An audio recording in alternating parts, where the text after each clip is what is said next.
Ladies and gentlemen, episode 227 of this podcast is now starting right now, dude. Scare you a little bit? A little bit. Your voice raised. Your voice did raise. Yeah, you got a little jolt in there? Yeah, my pec, I think, flinched a little bit. I scared my daughter last night, big time. I tell you what never gets scared on the road, and that's the Chevy Silverado, dude. You know we're truck guys through and through, and the Chevy Silverado has been a partner with unstoppable grit and determination. It's been our most valuable truck. And now the first ever all-electric Silverado joins the franchise. We got to see this thing in action. Let me tell you something. It is a game changer. Available 400-mile range, GM estimated on a full charge, over, you got 10 feet of length in the bed with the multi-flex tailgate combined with a multi-flex mid-gate large 17-inch diagonal screen display screen. It can tow up to 10,000 pounds of max towing, 0 to 60 in under 4.5 seconds with WOW mode. My 40 time. There it is. Up to an impressive 785 foot-pounds of torque. Hey, say that. Hey, repeat that one. I want a little bit more enthusiasm. You kind of did it with an exhale.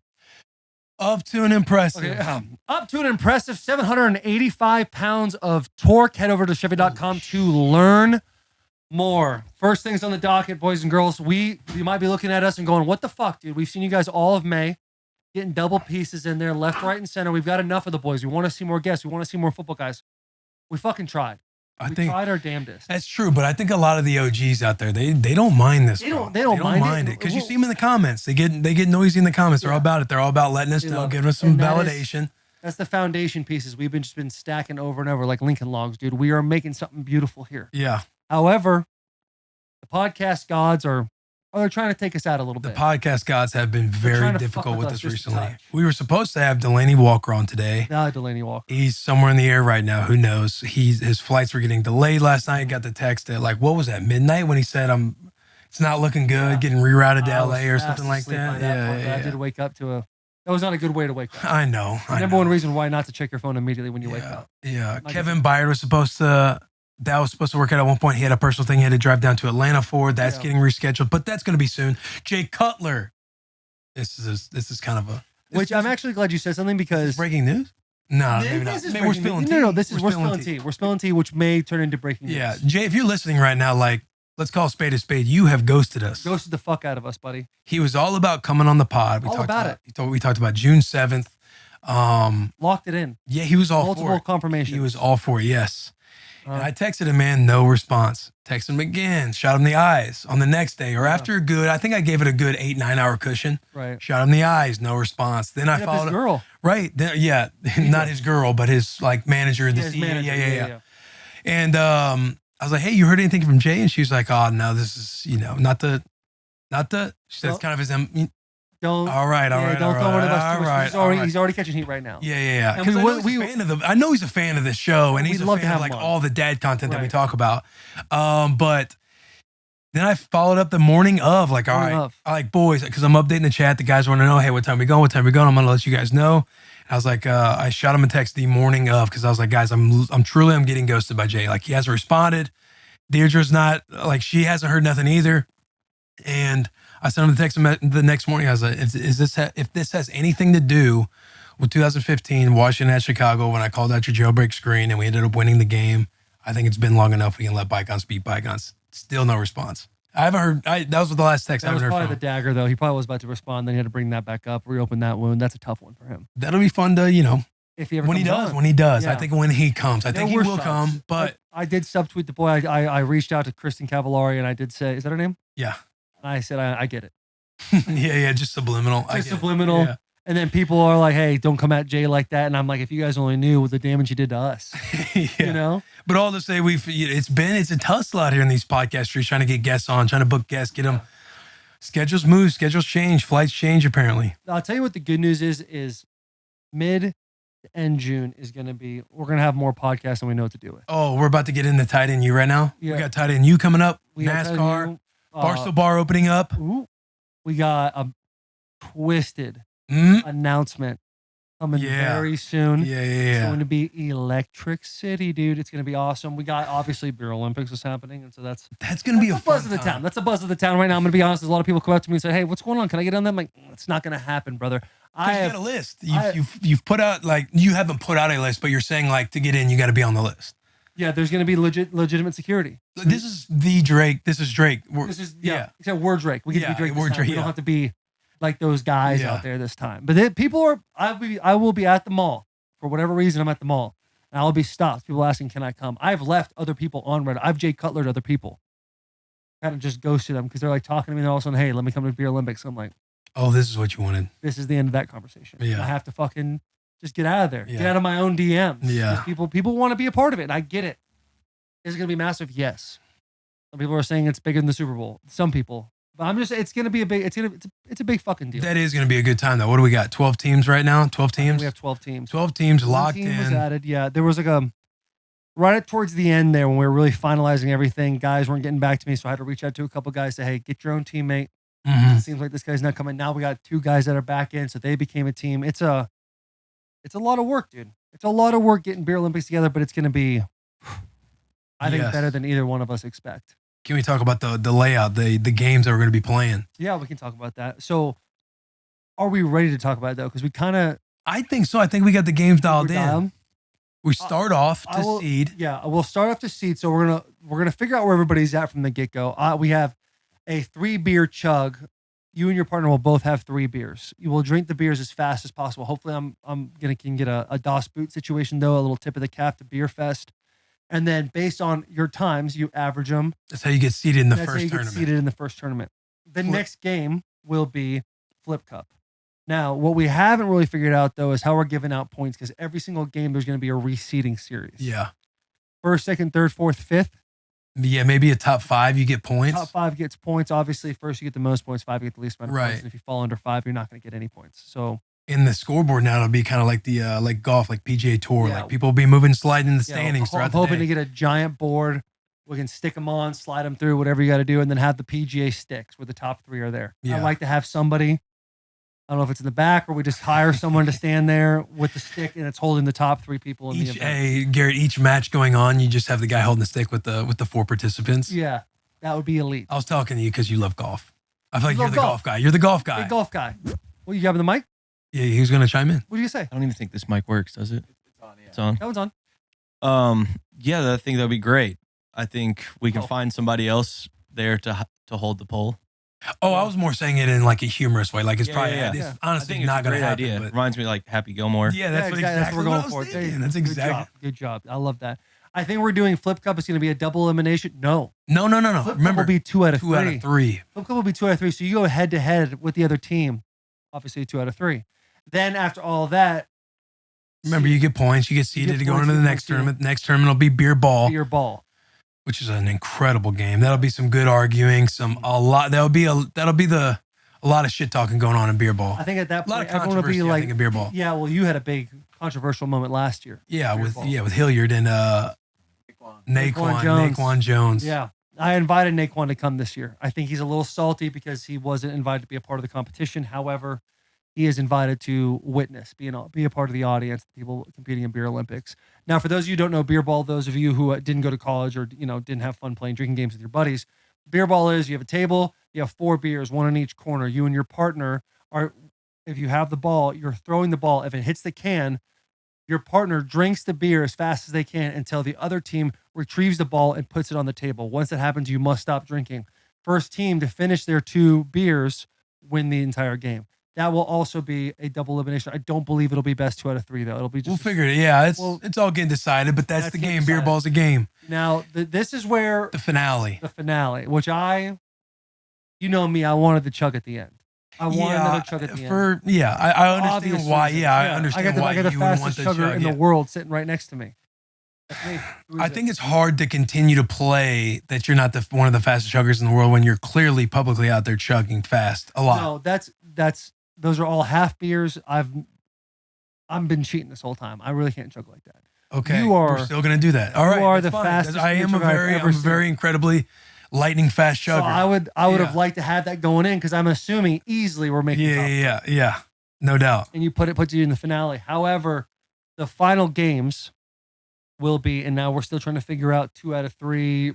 I think beer pong you straight go single elimination. Single elimies? Just the final tournament. However, throughout the chugging, the 3 beer chugs, Flip Cup, and Beer Ball, That's your final seeding going into the big dance. That's the postseason. Yeah, but here's my fear of the whole thing. Let's say you and I are sitting. Let's say Shane and Bert are sitting top 3 the whole time, and they lose the first round of beer pong. It's just over? 0 points. No, it's not over, but that's 0 points. Oh, so it doesn't really matter. Yeah, I mean, because each tournament, right, we're getting points that go into the overall standings. Right. If you're sitting at number 1 and somebody's within reach, they need you to get out at some point. Like maybe somebody needs you to get 0 and they need to win the whole thing and they get 5. Here's where I want to get back to having a chug at the end, because let's say someone has just won every single game. They get first in every single one. They cannot be taken out. They don't even have to play beer pong at the end. Yeah, they get the shit talk the whole time all the way home. Like I like the little piggies, man. I like something that's climactic. Like, this is it. This is the end. This is for all the marbles right here. I feel like that does it. You're just saying, like, if you're number 1 and you end up losing in the beer pong, you won't be in that final tournament. That's the end. After beer pong, it's over, right? But ultimately, it's a standings type. What's the word I'm looking for? Like, what do they call? It's standing. Yeah, I know what you're saying. Like, it's a standings type tournament. It's not a tournament. It's like golf. What do they call that? The board. Just a leaderboard. It's a leaderboard tournament. You know what I'm saying? But then it just finishes. So first place. Josh, that's something right there, huh, JP? What'd you say? I just repeated what Garrett said and looked at you, and JP goes, Like, what a gem. Dude, I just think there needs to be like a final race. Like, all the marbles, eyes are on the top 2, top 3 teams. And it doesn't even have to be a chug. You can do something completely different. But does anybody ever, obviously we had this conversation after talking about it a little bit more, I'm more convinced than ever there needs to be a finale race. We could do like an egg toss. Have we changed anything? Everyone's hammered and we're just doing an egg toss or a sack race. You guys are getting off track of what we're trying to accomplish here at Beer Olympics. We're still with Will on this. Yeah, on the beer pong, because it gives the arena feel. The arena feel, but if we come into a situation where first place is already taking the cake, it's over. What's the point of playing beer pong? Well, number 1, if there's 12 teams, there's a first round bye. So if you're sitting top solo, you're already in the second round. Yeah, but if you're already top solo and you don't even have to play the beer pong, you can literally get last and you're still going to win the whole tournament. What would it matter if it's a different game? The different game, you would take the top 3 teams of all the points. So if someone's got 100 points, the next team's got 60 points, and the other team has 50 points. You can literally go and be like, hey, this one's for these 3 teams made it to the grand finale of everything. Now let's have like the final dance. After the podium makes, and the podium has like a final game. The podium has a final game. Do you see where I'm coming from on that? Yeah. You see where I'm coming from that? Yeah. So does that change you guys' thought process at all? Hear me out. Hold on. I just want to hear if that in general changed the thought process.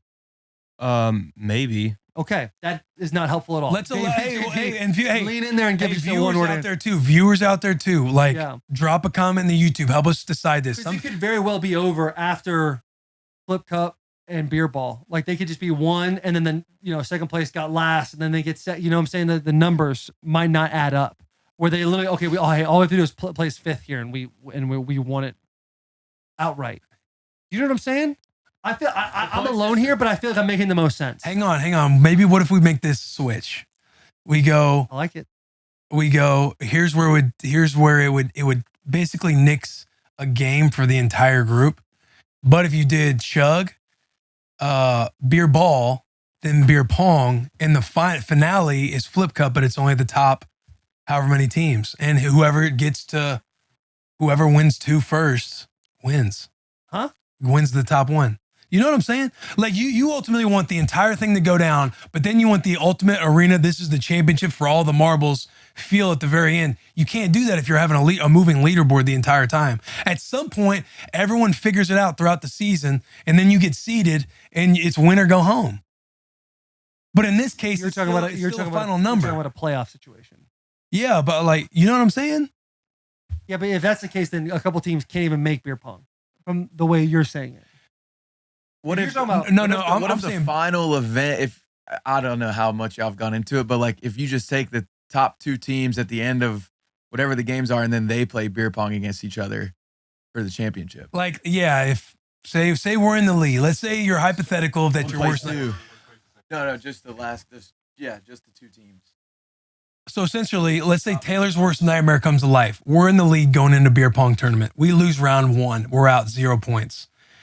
We happen to be we happen to fall to number 2 team after the whole beer pong tournament. Then I think what you're saying, JP, you take the 1 and 2, if it's still us, to play a final game of beer pong. Yeah. To decide the entirety of the game. All I want is a championship game at the end. If you want me to corral the entire party and we watch you choke 5 in a row, we can do that. No. It's a funny joke, but I'm also saying I'll get it. I've got it. You've ran that home. I'll put on the referee. Yeah, you're doing a phenomenal job. We'll stream it, and you're doing a great. And it's phenomenal. Everything you just did right there was so great.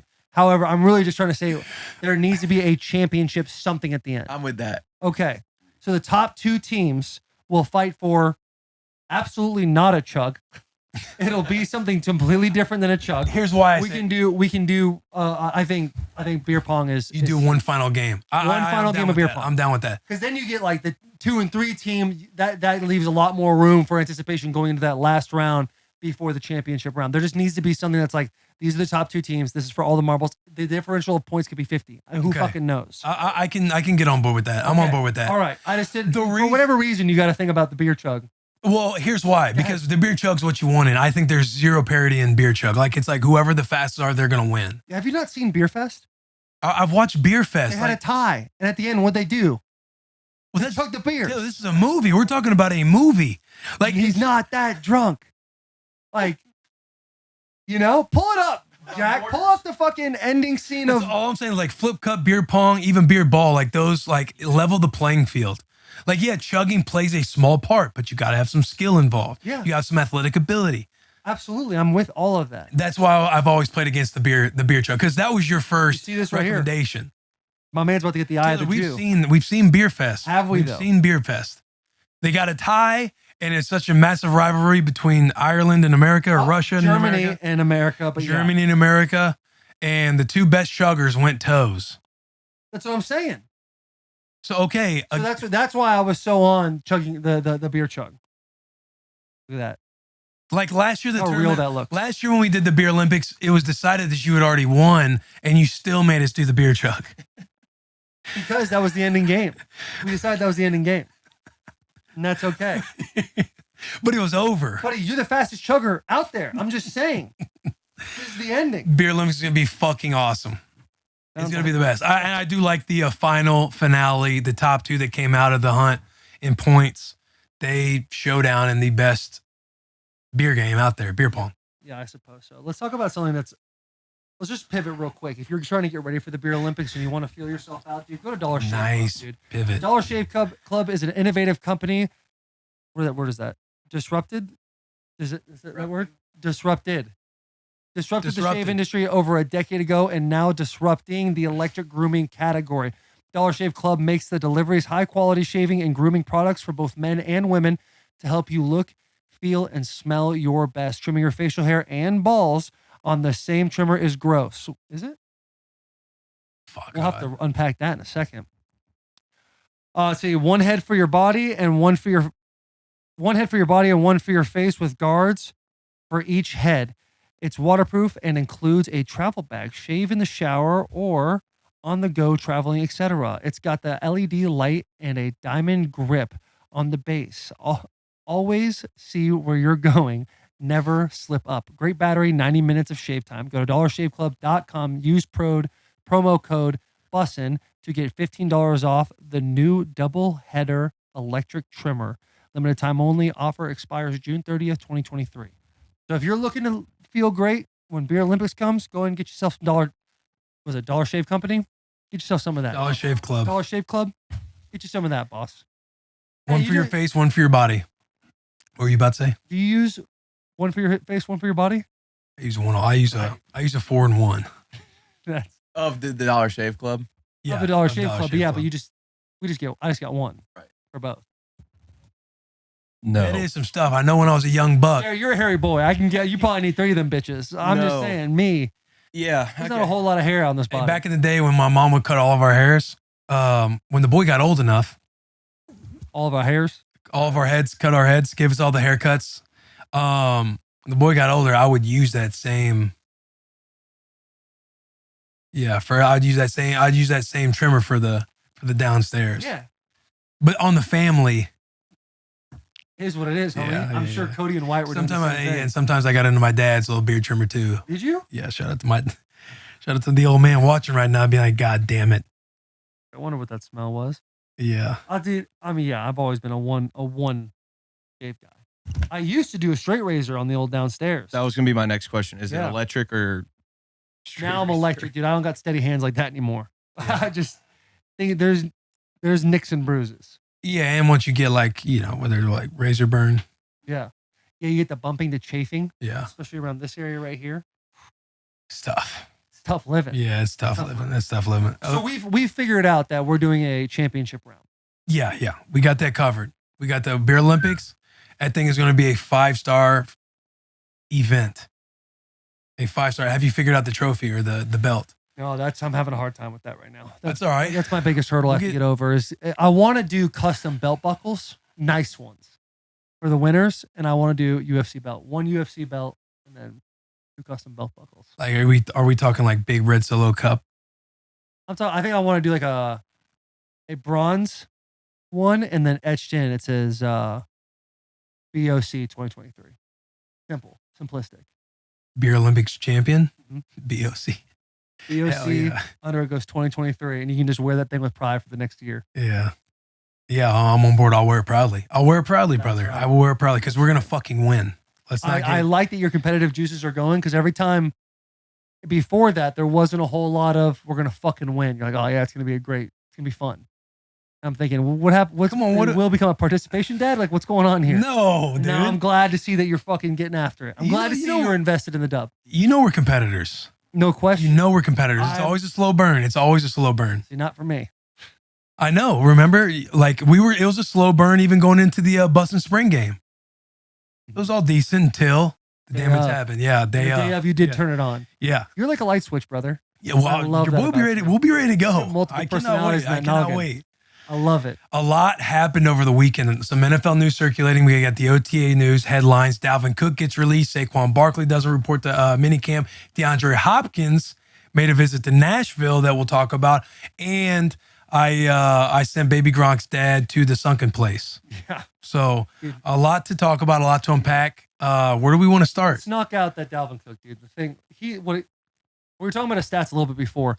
Guy had 4 1,000-yard seasons in the last 4 years. Yeah, he's a stud. 43 touchdowns. Like, it's pretty ridiculous. Like, Minnesota has the opportunity. They're a team that can go win it all. They can really do it. They have the wide receiving team, the wide receiving core. They have the quarterback. A lot of people don't think they have the quarterback. They have the quarterback. And Dalvin Cook, like, you're making them one-dimensional unless they have something in the backfield that we just don't know about. Right. Or they, or they bring somebody else in, or who knows what's going to happen. But it's like the argument that's been circulating a lot more, especially recently with all these running backs. Like you got Josh Jacobs not signing his franchise tag, Saquon Barkley not signing his franchise tag. This thing happens with Dalvin Cook. And a lot of the arguments that always happen year after year is running backs earn their keep in that first contract, and then the tread on the tire wears off. And teams usually make a bet like after that first contract's over to not necessarily pay them. Like not everybody's Derrick Henry. Yeah. Derrick's kind of proving that he's standing the test of time on popping out almost 2K yards every time if he's not hurt. Yeah, Derrick is, I think there was a stat that came out that he's like the only running back in the last like 10, 15 years that has played better throughout his second contract than he did in his first contract. Yeah, and he's somebody who gets better in the back end of the year too, like somebody who's built for December, built for the playoffs. He's built for the cold weather. He's built for the cold weather. Florida boy, built for the cold weather. Yeah, it's going to be, what I'm curious is if one of these teams like the Raiders or even the Giants, right? Like just strictly thinking the business side of it, goes after Dalvin and then releases or goes away from the franchise tag. Well, once you not release, but not offer the franchise tag. Like let them go to the open market. Tag, once it said, hey, we're putting a franchise tag on you, I think they have to let him do that because he's gonna. Well, they haven't signed. Do you really? Is that really the thing? I think so. Now I might be speaking out of pocket here, but I think when you do the franchise tag, when a team says we're putting a franchise tag on you, it's up to the player then to sign the franchise tag. They cannot play, but I don't think they can necessarily get out of it. I don't think the team can go, okay, fine, fuck it. We're not doing a franchise tag. We're not paying you. You're now a free agent. I don't think that works like that. But man, I'll be curious. I'm curious. Dalvin Cook was supposed to make this next year. Here you go. Cook was set to make $10.4 million in base salary in 2023. Got you. That sounds better. Just need a little somebody for $2 million. Yeah, need just That'd a little update. Nuts. A little update. That's crazy. I don't know. I don't know what the Vikings are thinking. They must have something that we just don't know about. Or they're thinking about going to get somebody. Maybe they trade for a Saquon Barkley. Maybe they trade for a Josh Jacobs. But for me, it's like, dude, what is, I guess the next thing you'd have to look at is what is their salary cap issue after this? Like, is there a reason? They cleared $9 million, so they ate $1 million in cap. And they probably think that they can go get a running back that can do just as well or within the range that they'd like to see for cheaper. Did they draft running back? Yeah, and he's solid. He's nice. Madison's nice. Solid, but he's not Dalvin Cook. He's still nice though. Like he's still good. Alexander Madison. Right. And who knows how Madison will do with more of a workload. But again, that's always the argument of running backs, man. It's like, do you want to pay north of $9-10 million for running back when you feel like you could get, whether or not they say it's same production, but you're right, for cheaper. The thing that sucks is that the running back market is in such a shitty position right now, because it is so true that you can just look at the stats over and over again. It's like guys just don't do well after like year 6. Things just fucking fall apart. Give them the totes, give them the rocks that many times. Like it's a fucking hard deal. You guys take a lot of hits and they just get slower and slower. You see it with every single person. Right. So they've talked too, like there's always been a rumor every year about running backs, rumors and talks of them wanting to unionize and having their own CBA and being outside of the collective players one that we already have for everybody. Just because their position, smart idea. Right? Because their position is, they over the years they've trended down when it comes to paying running backs. And Dalvin's such a receiving threat as well. Such a receiving threat. I'm really curious about this franchise tag thing. If you can take it back. Yeah, I wonder how you even look. I wonder if guys like Deebo Samuel and all them are hurting the running back market because they're. That's a good fucking point. Touches. Say that again, JP. If guys like Deebo Samuel are hurting the running back market because he's getting the ball from so many different spots. He's playing running back sometimes. He's playing quarterback. He's playing receiver. It's kind of like we don't really need a running back as much if we have a guy like Deebo. Who are you going to do that? Who else does that, though? Like Cordero Patterson would be one of them. Kamara does it. Kamara. It is a unique little, like... I mean, there's athlete. a few of them right now, but I feel like they're going to start to be more. Yeah, Taysom Hill, his contract was all fucking weird, man. That was just a weird deal. That's such an odd thing. I wonder, because they have such an opportunity to win. They haven't paid Justin Jefferson yet. They cut Adam Thielen earlier this year. That's that guy. DJ Hawkinson? Yeah, they have Hawkinson. Mm-hmm. But they paid him, right? He's paid. Poor Jack's over here looking up 6 things at once. Was earning his keep. Working right now. All right, so the exclusive tag. Under this designation, the player cannot negotiate with other teams. However, the price is higher. Under the exclusive franchise tag, the 1-year salary for the player is either the average of the top 5 salaries of the player's position. We kind of knew that one. By using, a player can still end up playing for a different team during the season, but only via a trade. Only via a trade. Seems like the key little phrase there. Yeah. Type in Josh Jacobs. Josh Jacobs, Dalvin Cook. Why? Because there could be would the Raiders rescind Josh Jacobs' franchise tag and sign Dalvin Cook? All right, so this is per Pro Football Talk, PFT.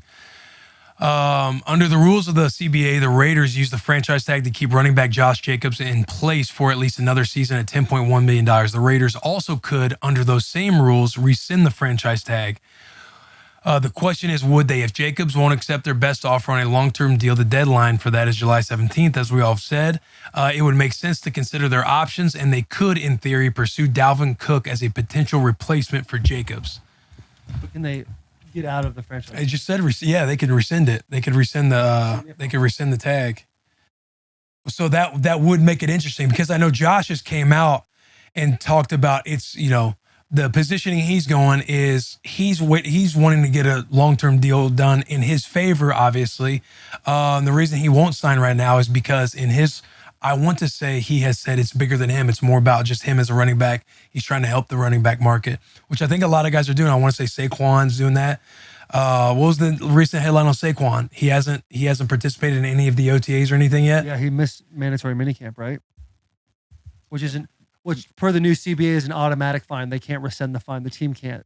Yeah, that stays. That's like $80,000-$90,000 fine. What's the fine per day that you miss? I don't know the per day. I think when I missed mandatory minicamp, it was $90,000. They just altogether for those 3 days. So whatever that is, so $30,000 a day. I know. I went to John Robbins' office too, and I was like, "Hey." Was he right after that year? And I was like, "You mind if I get some of that back?" And he's like, "It's a precedence. We have to set for everybody else." No. And I ended up talking to him more, and he's like, "We'll give you $5,000 back." Jack, what's the paragraph right up above that?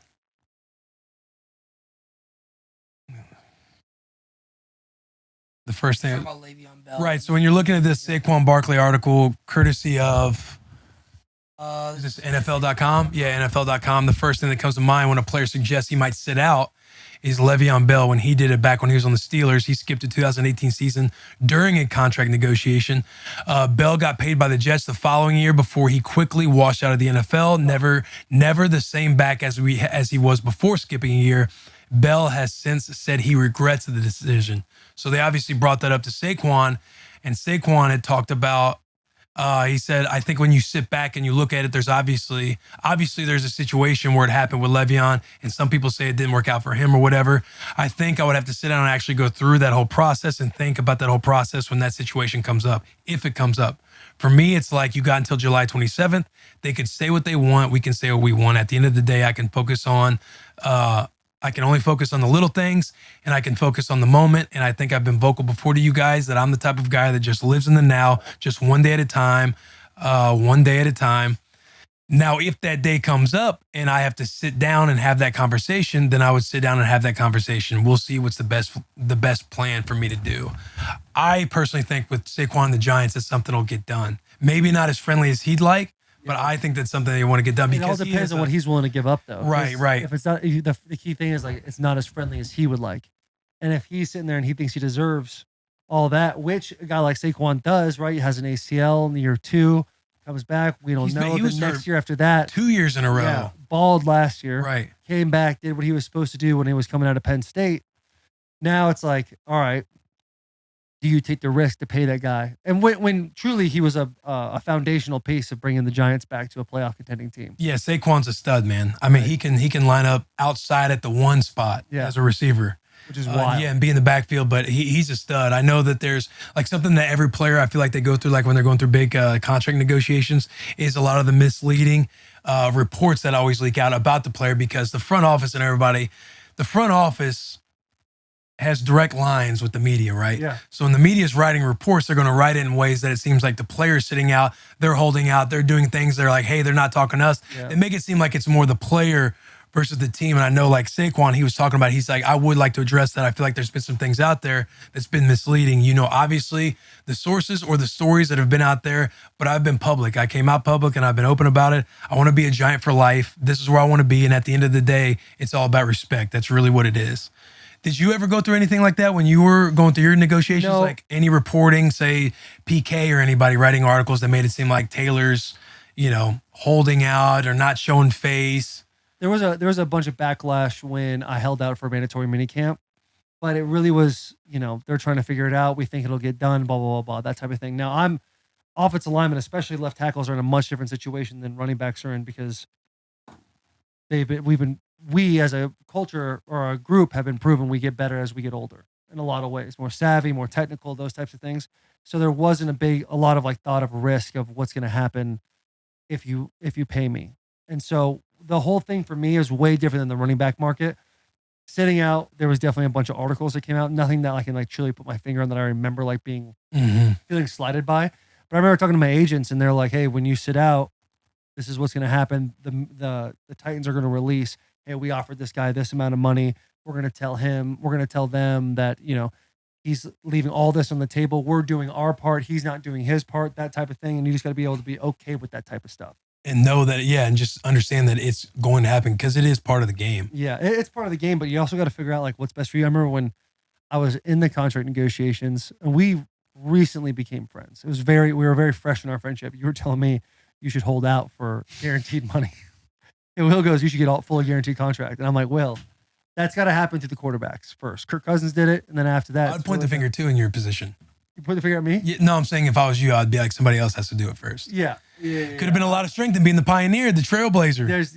We can be trailblazers and other things. We're doing it right now. Trim the 5 years down to 3, take fully guaranteed, maybe take a little bit less ceiling for that guarantee to set an example. I got what I needed. Yeah, right. I'll let the other boys fight that out. Yeah. Now you can become their battle. You guys do your thing. Become the like, hey, this is what we need to happen. You guys want to really see this market change. Yeah. You want to see this market change? Yeah. Which is wild because the money's higher than it's ever been. You want to talk about some net coins? Dude, I would love to talk about net coins. If you are for the boys, then you're going to need to check out Netcoins for crypto trading. They have a $25 cash bonus just for signing up with the promo code Bussin. That's Bussin. And if you are looking for a great way to invest in crypto, check out Netcoins. Netcoins is on a mission to make crypto investing easy. They have the most popular cryptocurrencies, as easy to use, an easy to use mobile app, and best of all, no fee trading. Netcoins has been in the crypto game for almost 10 years. That's a decade, boys. And we all know about how important it is to be in year 10. You can stay on top of the action with limit orders and push notifications so that you can trade instantly when the market moves. For a limited time, you can get a $25 in cash. For a limited time, you can get $25 in cash to trade on the app when you use the promo code Bussin, Bussin. We were able to get this deal done with you guys because, again, they've been around for a decade. I've been around a decade. Download the Netcoins app today or learn more at netcoins.com. Dude, I remember when it was a big thing for players when they were signing into the NFL for them to get all their signing bonus in Bitcoin. Yeah, whatever happened to that? I don't know. Trevor Lawrence did it, I believe. I believe Saquon was another one that actually did that as well. Odell did it as well. Yep. Tom Brady did it. Tom Brady. Tom Brady was doing the FTX commercials. The FTX that absolutely tanked and went through all that. Oh, for real? Yeah. I mean, no, I didn't know about the FTX. I'm not as well versed in cryptocurrency as probably the next individual, but I'm pretty sure I just drank an old, very old. Oh, I know. An old coffee. I see you giving a shout out over there too. I want to turn that up a little bit. How do you feel right now? I'm in a haze right now. I'm pretty shook about that. Been in a blender. I mean, that's But dude, it's fucking wild. The aftertaste is there too. That's fucking disgusting. I wonder where they fucking got the financial advice to put their money in Bitcoin. Now, it seems like it's worked out. Like last year was way down. Now Bitcoin's coming back up, right? Oh, it ain't work out for Tom Brady's part. FTX, yeah. I don't know about the FTX thing, but I know that the bigger ones, that Dogecoin and Bitcoin and all them. I was in some Ethereum and all that. in some Dogecoin for a minute. Oh. Lost a little bit. It's down 63 points today, Bitcoin.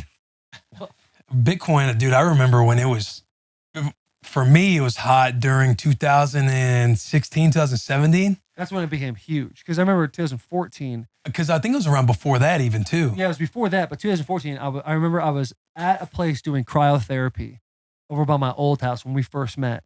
And someone's like, hey, you got to get in this Bitcoin thing. And I called my financial advisor. I was like, dude, should we throw like, $100,000 at this thing, or what do we do? Yeah. And he's like, no, now's not the time. And then 2 years later, it's like massive. They're like, if you would have put $100 in, you made $100,000 in Bitcoin. I'm like, God damn, bro. That's some crazy money out there. Yeah, man. What I don't understand is how you take the Bitcoin. You're like, okay, you want to sell? Do you get cash back, or do you like how does it work like stocks? I know when that was I would assume it's still a movement, I guess. But when that whole thing was hot, everybody was talking about, no, you buy and hold because that's ultimately going to become the new currency. Yeah, but now they're talking about the government making a whole new like electronic currency and all that, and then that's going to shut down Bitcoin and all that. I don't do hypotheticals. There were those old ones, not old ones, but there was like, pretty sure Dogecoin was one of them where it was like selling when it first started. What? Right? Yeah, but it was Dogecoin. Yeah, it was as a joke. That's how they started, but it was selling at like it's a shit coin, like 0.00 of a penny or something like that. Yeah, and if it moved over like 2 decimals, you're making whatever 2 zeros more than the money you put in. And the whole thing is like, if that goes up and you want to sell, there's no like real money to actually give you your money back. So you're kind of just in it no matter what. Oh, isn't that kind of what happened with FTX, right? They didn't have. All I know is that dude, the owner of it, was just like lying like crazy. Yeah. Lying to the investors. And then all of a sudden, I think it caught up to him and he's like, Massive scam. Yeah. Damn, them Or scams out or there. whatever, boys. bro. Boys out there getting scammed. You got to hide all them commercials going with the athletes being involved. Damn. But yeah, FTX collapsed in early November 2022. The Staples Center, wasn't the Staples Center named after it like became the FTX? Yeah. But was it FTX? One of them was. Let's see. Miami. Yeah, in November of 2022, they faced a liquidity crisis and searched for bailout funds. Yeah, did not end up well. I don't know if I used FTX. I can't remember. I used a couple different ones. Coinbase, that was back in like 2016, 2017, because I remember Kirk. That was when they had a Netflix documentary come out on it, like what is Bitcoin? Who's the mastermind behind it? They couldn't figure out who it was. We had I forget who it was, but he came in the locker room just spouting off how he had made millions and he don't need this. He didn't need football anymore. There was always the people too, my brother being one of them, that was like, now when Bitcoin made its jump in like 2021 or whatever. Yeah. He's like, oh, dude, I don't remember my password to my account. And yeah, there's like $5 million that would be mine. Like, and I'm on my last password try.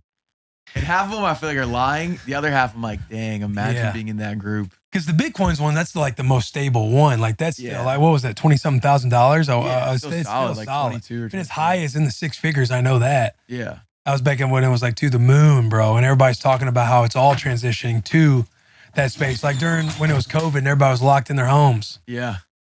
I remember being on like Zoom calls. People were kind of breaking it down and talking about it. Here's how you do it. They're starting to teach you about the value of a dollar and how this is basically going to be the next dollar. All that shit, man. Litecoin. People were doing contracts. It might still be. It was like real estate. Like each coin meant something different, like a different contract that was happening, digital contract that was happening. But it was insane. It kind of freaks me out a little bit. The idea of like actual just the dollar being gone. Yeah, it's just being all digital. Yeah, I just don't feel like the dollar can leave. I just don't. What do you? It's one thing about me. I'm gonna find that next comma, no matter where it is. Come on. I'm gonna find that next comma, dude. Someone else is finding the next comma. DeAndre Hopkins. In Nashville, Tennessee. Yes. Put himself out a little story, too. It looked like he was in a nice Sprinter van. Will Compton did talk about how Vrabel took him down Broadway in 2018 when he was trying to figure out if he was going to be a Titan or not. Did you get the cool Sprinter van like that? No. We're talking Braves personal. He's like, yo, hop in. You can have shotgun. I was like, really? He gave you the front seat? Yeah, he gave me the front seat. Every time I've driven with Vrabel, he's always made me sit in back middle. So that's really nice of him to do for you. Yeah, he was driving around, he had a lip in and he was just, the Predators were in the middle of the playoffs and he was just pitching how rowdy Broadway got. He's basically taking me around like I was a college recruit. Really? Yeah, we were just talking shop, talking wrestling. We have the same agent, so we were talking Neil stories. But yeah, and then we had a nice little breakfast in the lobby of the hotel at the time. Yeah. Nice little spread. I think I had Cheerios. He had Frosted Flakes. Braves had Frosted Flakes? Yeah, he's a Frosted Flakes guy. Vest getting a little thicker, we know. But we had a good time. Went and met Coach Dean Pease. Dean took me to the Southern. Oh, yeah? Steakhouse the night before. Nice. Yeah, the night before. It is a nice little deal. They rolled out the red carpet for you, huh? They rolled out the red carpet. That was a high priority. High priority, and that's what... Foundational piece to get the boys to the playoffs, in the future. Not that first year. No. I never promised year one, but eventually it usually goes that way. Great things take time. Yeah, great things take time. Do you think, boys in the back, now we already went through a Julio Jones situation a couple of years ago. Technically, the Titans are still paying Julio Jones $8.6 million this year. And he hasn't been on the team for what will be the second year in a row. Do you think that scares the Titans away at all of getting a veteran wide receiver like this? Or do we feel a little more comfortable because Vrabel was with DeAndre in Houston and now it's like, hey, this guy hasn't shown this type of stuff. I'm talking to Jack, I'm talking to Garrett, mostly you two, because I know you guys are big Titan fans. I don't know. I mean, as a Titans fan, I'd love D-Hop to come because we have a very limited amount of receivers right now. But notoriously, the Titans are where veteran receivers come to die. So, it's true. Randy Moss, Andre Johnson. I don't know how to feel about it, but I mean, again, at the end of the day, as a Titans fan, we need him. I would love him, but yeah, for his sake, I don't know. I don't have an opinion on it. I don't. Right. I would love him as a Titans fan to be here, and I hope it works out. Do you think you pay him premium money, or do you not pay him premium money and say, hey, you got to prove it for the boys? Probably not premium money because we just saw what happened with Julio. You just said it. We're still paying him millions of dollars, and he hasn't made a catch in over 20 months. So that boy put on the ski mask he here in put that Tennessee. ski mask on, bro. Yeah. Literally, when Julio Jones got to the Titans, I was like, I was so fired up. Like I saw him in the equipment room with the boys. He's putting his helmet on, getting everything going. We're in the training room, and I'm like, he wasn't practicing. I was like, oh, bro, you don't practice? He goes, man, I don't need to practice. I do that shit in games. You've seen? I'm like, yeah, I have seen. Yeah, you are gonna do shit.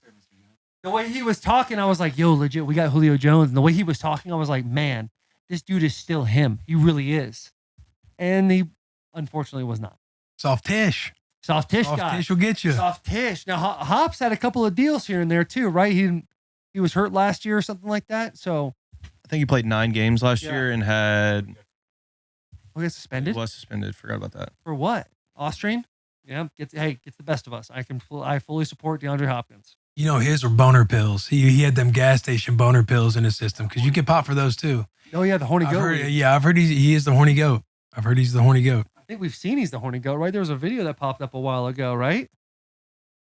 Is there? Is he the horny goat over Zion? No, Zion's number one horniest goat right now. But I think there was... Horniest goat? We might be talking about old boy in Cleveland. Deshaun? Yeah, that's a resume that right should have there. been the tiers, horniest athletes of all time. Yeah. Yeah, Massage Watson. I don't know, man. I personally think that they've done this experiment before and it hasn't worked out.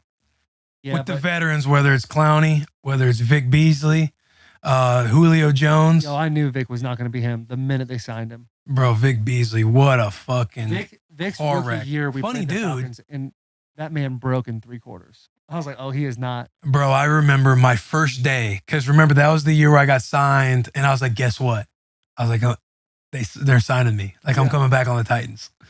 And my first day there was when all of the this is 2020. Yeah, 2020. Got you. This is when all the social justice stuff was going on, and teams were basically sitting out of practice and doing it and like, you know, arm in arm, like let's not practice today, let's get out in the streets and stuff like that. Do you remember that meeting? Yes.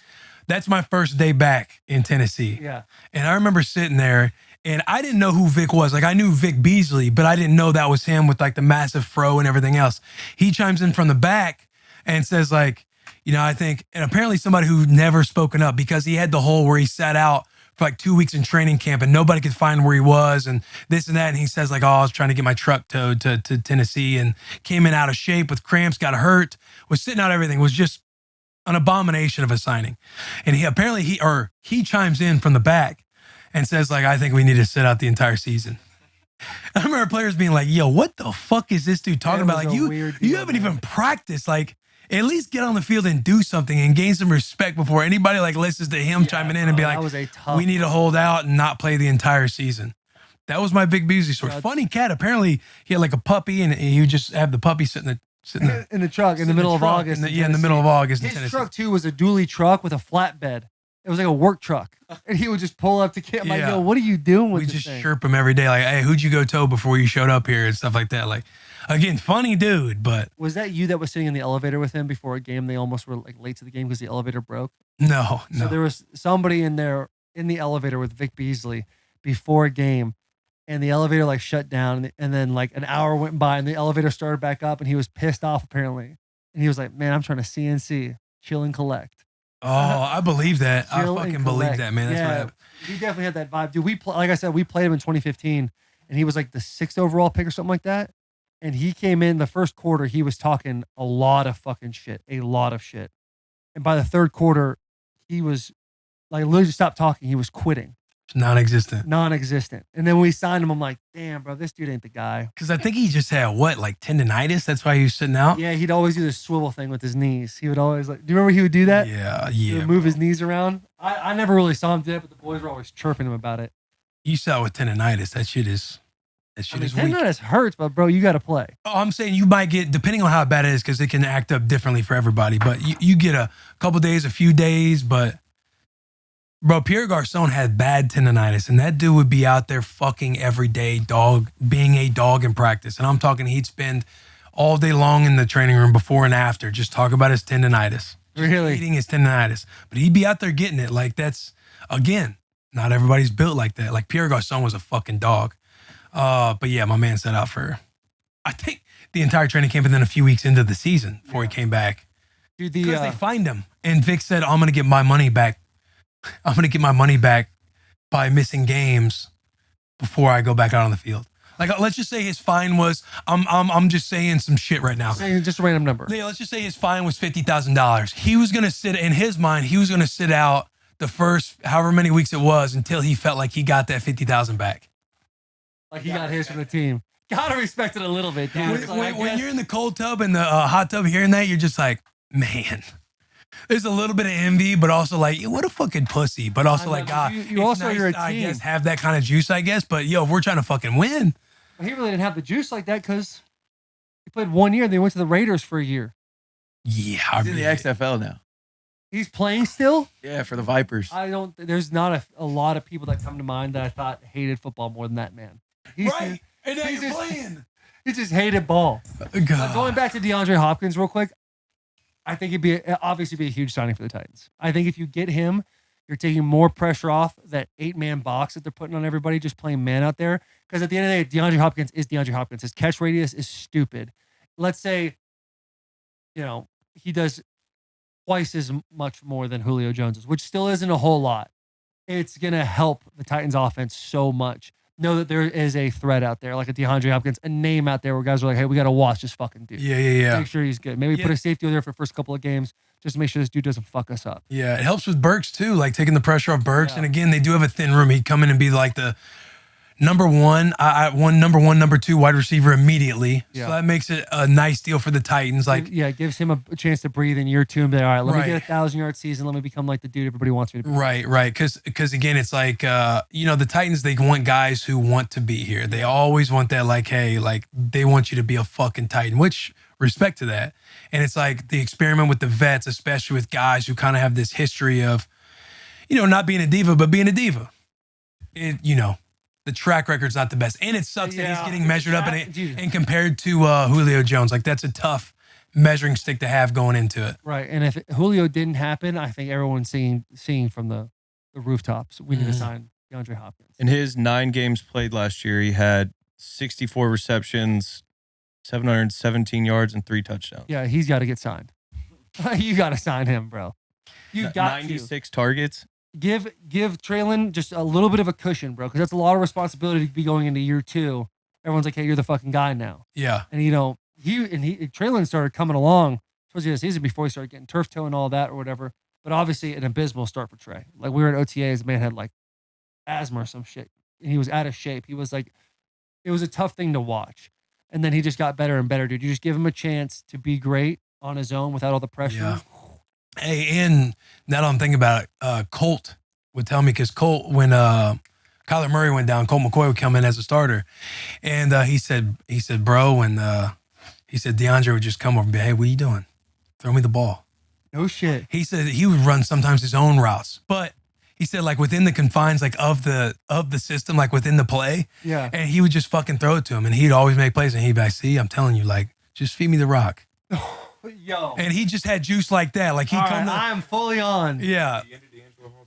He'd be like, man, you got to throw it to Nuke. No, you don't want to say that too loud against around Will. I can't. You don't want to say that. That was Will's tough. a big D Hall guy. D Hall is my fucking guy. But his soul got snatched, and some say his career got snatched the day that DeAndre Hopkins. I don't start nothing. I just finish it. He That's said tough, that bro. shit. That's fucking hard, man. That shit was hard. That was before DeAndre Hopkins was DeAndre Hopkins. Yeah. Because I gave him the handshake where I moved my hand and said nuts, and he just looked at me like he wanted to fight me, and I was like, oh shit, no jokes. His hands are 5X glove hands. Yeah, just kidding, brother. Hey, good catch out there, nuts. And then one of my boys to hype me up. He's like, oh, you got his ass, and then he just like stared me down. I was like, damn, man, I'm just kidding. Yeah, Ain't everybody about that joke. Those jokes. I know. That was when you guys had a massive fight too, huh? Massive fight. Who started that? Okay. Dude, I think so. Ben Jones was on the Texans then, right? Yeah, I would love to hear what his side was. I will say that Chris Baker was being a fuck to him. He was one of our D linemen. A lot of shit talking going on when it was 9-on-7, right? And I want to say it might have been day 2 of practice, and guys were just kind of fed up, especially on the line of scrimmage. And my boy, Adam Hayward, who was a linebacker and somebody who, like, he was just waiting on an opportunity to fight somebody.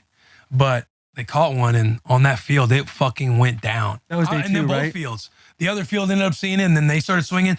Well, who's big dog? Vince Wilfork. Took the center. Reaches back in his ancestry and comes fucking flying and almost connects with Niles Paul. I'm talking both feet off the ground, tries throwing a massive Superman punch. Just misses Niles Paul. You saw that one on tape, and literally he might have fucking killed him.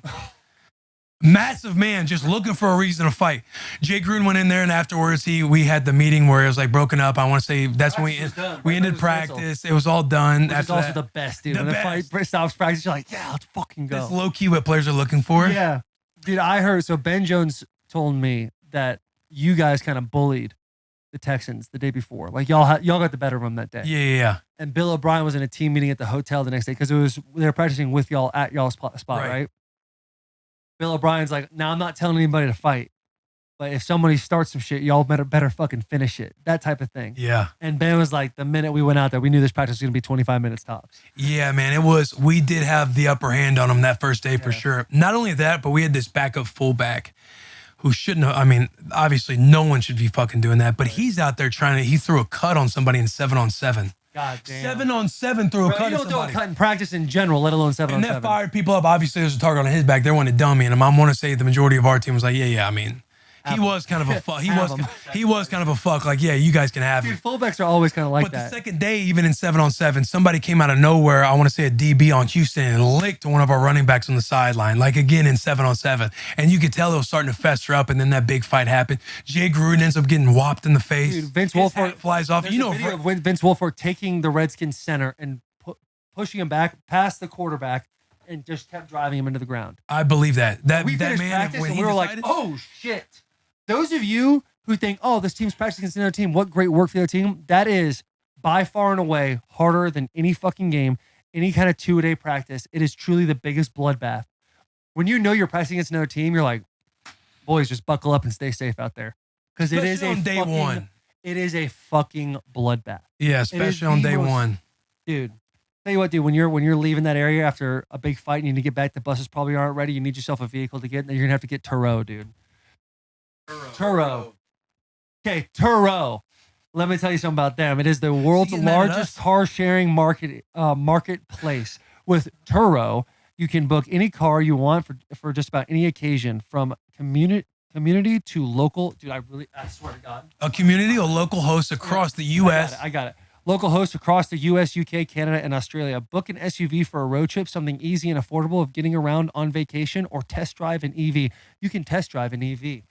You can even get a vintage car or something classy for a special event or a photo shoot. Every trip is backed by liability insurance. Terms and conditions and exclusions apply. Find your drive. Forget the boring rental cars at Turo.com. Turo. You like it a lot, Will, right? I love Turo.com. You used that little piece, right? I've used it before. Yeah. Like on last week's episode, I used it going down to Florida for a family trip. Again, 30A, a lot like Italy. We got to experience it in our Chevy. He said SUV. that again at the farmer's market on Saturday. Talking about, hey, this kind of reminds me of Italy, huh? Like, yo, we're in Franklin for a farmer's market. But yeah, I'm all in on DeAndre Hopkins. Yeah. This whole conversation got me all in. Talked about it, especially the Hey, give me the ball. Yeah. That thing set me over the top. You just don't want the motherfucker to like get hurt. Yeah, but I feel like it's the risk you take, it's right? the risk you take. Everyone can get hurt. Yeah, you're right. You're right. You're right. Just what happens, dude. I just want to work out for the boys. But dude, OTAs, I just want the free agent sign to work out for the boys, man. Yeah, you want that get that monkey off their back. Yeah. Because if you're like, if I was Vrabe, I'd be sitting there like, all right, we're looking at signing this man. He has history. I don't know what his history is with I'm saying, like, I don't know what their personal relationship was or anything like that. Like, what Vrave thought of the product and everything else. Right. But, Vrave's probably sitting there like, man, if this one doesn't fucking work out, I'm going to be so pissed off. Yeah. Like, we go after these free agent signings that could be splash plays and good signings that should work out, and they just don't. It's got to be just frustrating. And now you're looking at another one that makes sense because you do need a number 1, number 2 wide receiver. DeAndre's out there, and it's like you want it to work out. So another guy not to sleep on is Kyle Phillips. He had 6 catches for 66 yards. 2 great punt returns against the Giants last year. Then he ended up getting that little AC joint or whatever. Kid is a baller. He's a baller. He's got the hairline to be a solid slot wide receiver. Like a Hunter Renfrow. Yeah, exactly. Yeah. I'm telling you, that kid he's good. He's just got to stay healthy. He does. He's small. Is good. He's small. And he's really like that too. He's got that little attitude on him. Yeah. Like I feel like you got to have some of that sauce, especially as an undersized cat at a skill position. Yeah. But man, OTAs is over for the boys. I think they did mandatory minicamp last week, and then this week they're done Wednesday. Oh, really? Yeah, they're done Wednesday. I think they have Tuesday, Wednesday, and they're done. Dude, OTAs is the best, bro. It really is. Remember when we got to play the sword game? Yeah. That's probably my favorite OTAs we ever had. Man, maybe there's I had a good one in Washington where we just had this core group. We'd always hit the golf course and we'd have nice competition going, nice little ride. We'd be talking shit. We sucked at golf and we would just argue every day about getting back on the golf course and chirping each other. However, the OTAs with the Titans in 2018, one of the best of all time. We played a game. We've talked about it in this podcast before, but like the facility was the safe zone, but we had these foam swords. And if you got it on film of you touching another player with the foam swords, they're dead. They're done. Game's over for them. For the rest of OTAs, and at the end of OTAs, there'll be like a crowned winner. I don't think we even finished it. Because it was money, right? Everybody had to add in or pay stretch, like pay the pot, like $100 per team. And for a team building activity with Vrabe, we got all these foam swords, dude. And every day he would go over all the deaths that happened. So it'd be like he'd just have it in the team meeting. Put the music in the background. Yeah, he'd always have a presentation going out because you would have to send the videos to Stretch. Stretch would then make a PowerPoint for Vrabe, and Vrabe would go over it every day. And man, it would get interesting. I remember the first time, because all the rookies and then Phrygian guys, they'd be in the hotel right down the road, Candlewood Suites. Shout out the boys at Candlewood Suites. Dude, that was a fucking war zone. War zone on day 1 and day 2, because that's not part of the safe zone. The safe zone is when you're at the facility, when you're at work, there's no none of that. But once you leave the vicinity, everything's free game. So it was a hotbed at Candlewood Suites for people trying to get people because everybody's there. Everybody's looking over their shoulder, trying to make alliances, but turning their backs on each other. I'm calling Taylor like, hey, come pick me up around the exit. I'll sneak down there probably around like, let's just say 1 o'clock. And I'm trying to get out of there and not stay there. I'm trying to stay at Taylor's house because Taylor and I was a teammate. And it would get dicey, man. People were like, because Camp and I, Mike Campanero's team, our teams had an alliance. So Camp and I was in the hotel and we're getting rookies. We're filming it, chasing people down. Don't worry about Talon either. Right. We're messing. Yeah. At first, like we get in, we see like rookies meeting with their parents, meeting with their family. Boom, getting them on the couch right there in front of their parents. RIP to them. And then Talon came over when I forget what made us even want to come over there. It was the day you told me to come pick you up, and I came pick you up. I bought Talon. I guess nobody was fucking with us. Yeah, well, no, because the day I came to get you, you were literally running away from like 10 dudes. But I'm surprised that nobody was trying to get us like while we were there doing our knock on the door. Taylor's wife dressed up as a Candlewood Suites employee. She had a t-shirt, collared shirt. She said, hey, room service. And they'd open the door, and then me and Will would come around the corner and just bink their ass. Reach in. Dude, my hand almost got one time. It was scary. But she would knock on the door and talk about your AC. We need to check on your AC. Yeah. She'd open them up, bam, we'd get somebody. But that game was so fucking fun. So much fun. Because then we'd have to do physicals at the hospital, and everybody was on alert. That's when I got. Somebody Ben Jones turned his back on me. Right. Ben Jones hacked my phone and shared my location with him. And so I'd be driving home, and he'd be like, hey, what are you doing next to the Baskin Robbins? And Taylor and I would be driving, like figuring out how we're about to get caught. I called Will. I was like, yo, he's out to get me. He knows where I'm at. And then Taylor would call me and be like, hey, there's 2 guys in the backwoods of our house. Like, you know who that is? I was like, it's Ben. Is that? No, she's like, yeah. I'm like, it's Ben Jones. It's Ben Jones. He's back there. Man, that game was so fun, bro. So much fun, dude. Who ended up winning? The bearded dude who was good at shooting the guns when we went to shoot guns at the end of OTAs at the police academy. Tyler Merritt's, yes. Merritt's Carrots. He ended up winning because he also won that challenge with the guns. He was really good at doing that. He got the money. Yeah, he got the money. I was gonna say his stretch just holding like $9,300 because there was like 7 teams that were left that made it to the very end. So then they had the shoot off thing. Who was better at the accuracy at the police? The day you got banked was one of the saddest days of my life. I know Ray really played into that one too. We need to get our hands on one of those videos that Stretch made with the deaths. Yeah, I know. I got some on my phone. And I might have made one when I died, like the best got taken out type of thing, like in loving memory. Yeah, one of those. Loving memory. Who you calling? Stretch. Dude, OTAs are so much fun. Because everybody hates OTAs, but at the same time, like OTAs is really like the most stress-free football you're playing. All the boys are just grinding together, working together, having a good time. Sounds like youth summer camp football. It has that vibe. Essentially, it's like for you summer camp or OTA, since we're comparing the two. Because I'll jump on that wagon for you. Summer football camp. Yeah, summer football camp. It's like you're after a few months and you're really in the groove of just being home and everything else. You're like, fuck, we got to go into OTAs. Especially if you're a vet and you've done it for a few years, like, oh, time to go in, because you realize the mind games that get played and the young guys are really nervous and everything else. So you're just like, damn, I hate that we have to go in and do this, because really not a whole lot's going to happen or go on. You're going to do installs, especially if you have the same coaching staff, things that you already know is going to happen. Yeah. Years, it's like, what are we doing here? Yeah. And then, but once you get in there and you realize you only go from like 8 to noon, you go from 8 to noon, you have the rest of the afternoon off and everything else until you get into the 2 weeks of practice and all that kind of thing. But it ends up just a big camaraderie builder. Like you have your inside jokes. Everybody's winning the Super Bowl at that point. There's no pressure. You're not playing anybody soon. Coaches are loose. They're having a good time. That's like when you really gain the relationship with the coaches. Yeah. That is the most fun time, dude. Someone that might not ever see the OTAs because of what Will Compton did to their father this weekend is poor baby Gronk. First off, I want to say, I feel terrible for that 10-year-old kid. Because he has no idea. He's living a crazy life of luxury right now, but his dad is essentially a modern 2023 Michael Jackson's father. He's just using his kid. Yeah. For the greater good. Britney Spears' father. Yeah. Having him sign away. That's a fucking problem. He named his kid Madden. Like this has been premeditated since before the kid was even born. And unfortunately, we made this bastard go viral. The father. He was going, like, baby Gronk went viral for some years now. Like he's always made headlines in some kind of capacity, like at different points of the year. And definitely on, like, I know there's videos that get made and collaborated on like TikTok and Reels and everything else. Because like you had the DM where there's been a few different ones. But I remember when baby Gronk, that profile had DM'd like when we had first started or a couple years ago and everything else, like his dad's been in the game trying to do this hustle thing for a long time. And when he asked, because I remember we went to the LA, the movie premiere for Burt Kreischer, he had DM'd us like, yo, the baby Gronk profile DM'd and asked if they come on Bussin' with the boys. And we were saying how we weren't going to do it. Yeah. And so I was like, I appreciate you. We're going to have to pass. And then when he DM'd on that Friday night, was it Friday night?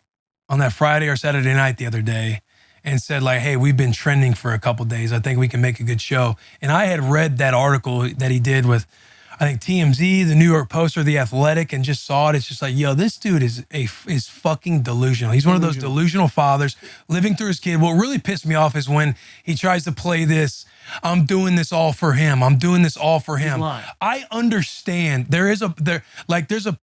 There's that part of me that sees parents and their kids, they might have profiles. And I understand the layout now, the game of social media and everything else. Kids can have profiles and brands and everything else, and they can capitalize monetarily off of them. I understand in some capacity of that game happening. But the way he's doing it through his own son, because he's essentially doing it like all himself. This has been premeditated since before he was born. His mind's been programmed since he was 6. He's saying all this bullshit. Yeah. That was what festered me up about it when he came back around to want to get on the bus. It's like, yo, I haven't seen anybody like step out and like say or go against. I saw McAfee kind of, baby Gronk, how about they want to come on the show, or what do we think about this, boys? And you kind of seen them playing into it. Right. And I was like, yo, and then you see all these profiles collabing with him and saying, "Baby Gronk," going around to 10 different schools. He's got offers. He's got more offers than high school kids. Yeah, and then seeing his dad, we decommitted, or we're not committing right now to Oregon, and saying all this fucking dumb shit. That's what made me be like, yo, I'm gonna step out. Yet. Like, give the kid a chance to breathe a little bit, dude. It's crazy. Yeah, I'm gonna step out and check this.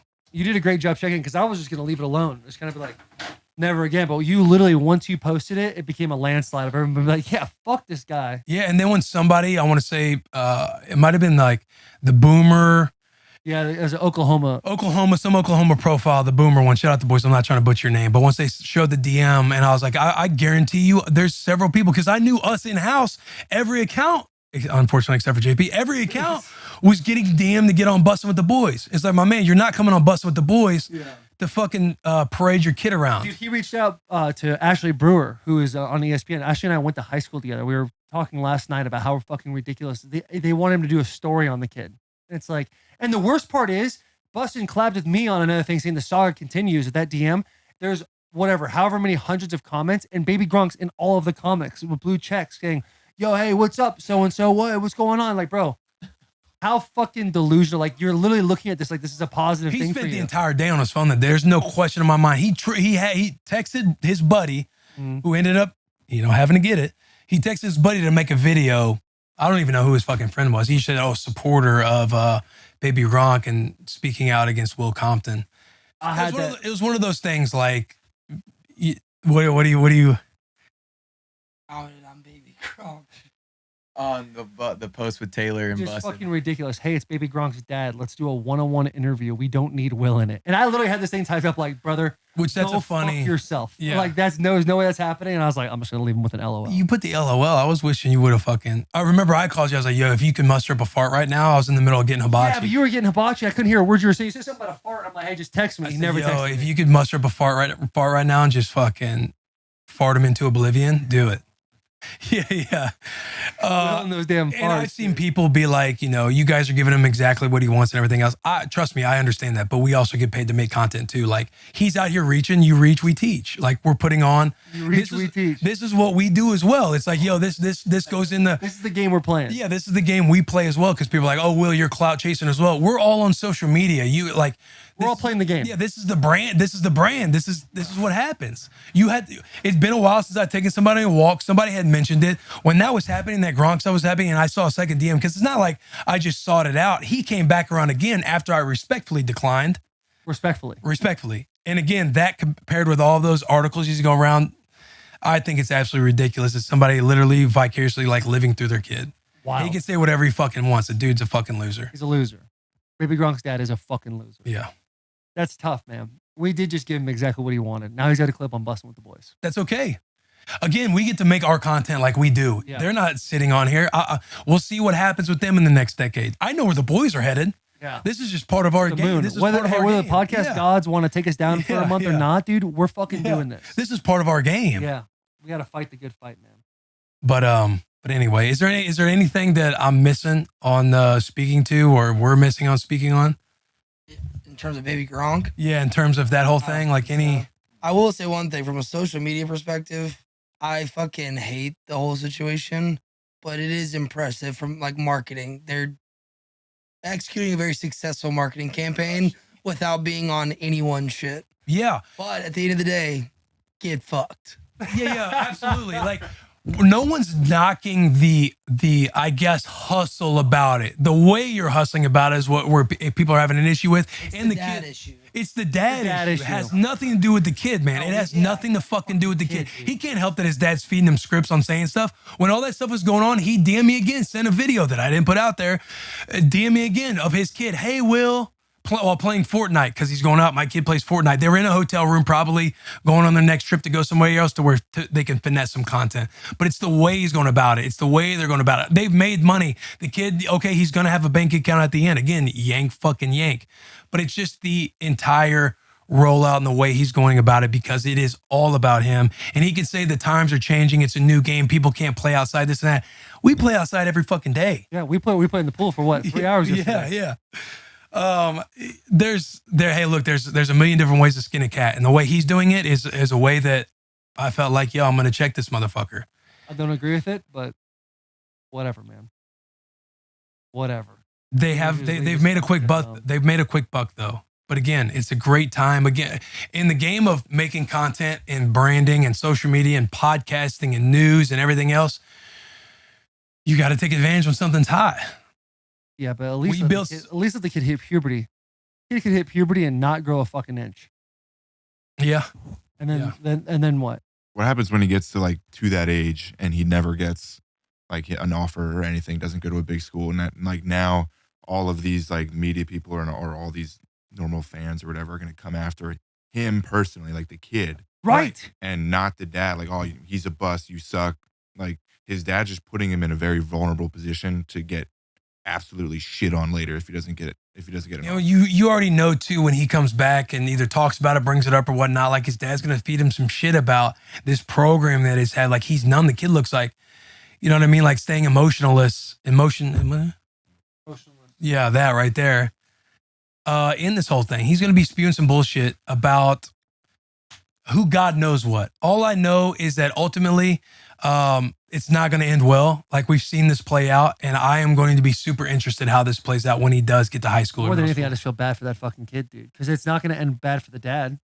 Like the dad's going to be fine. He's not the one that's on social media. It's the kid that's on social media. And like you said, when he gets no offers or he doesn't pan out the way, unless this kid's a first overall pick or a first round pick in the NFL draft, it's like, it's a bust. I think if he goes to the NFL, like then there's some comeback around to that, right? But again, you face that, you battle that bridge, you cross that bridge when it gets here. Yeah. But what was I gonna say? That was another thing too. That like he talks about how he knows this game so well. Like you're doing it through a kid, through your own 10-year-old. Like if you are that privy and you know the game that well on content, social media, marketing, and everything else, do it with your own fucking profile. Learn how to do it with your own game.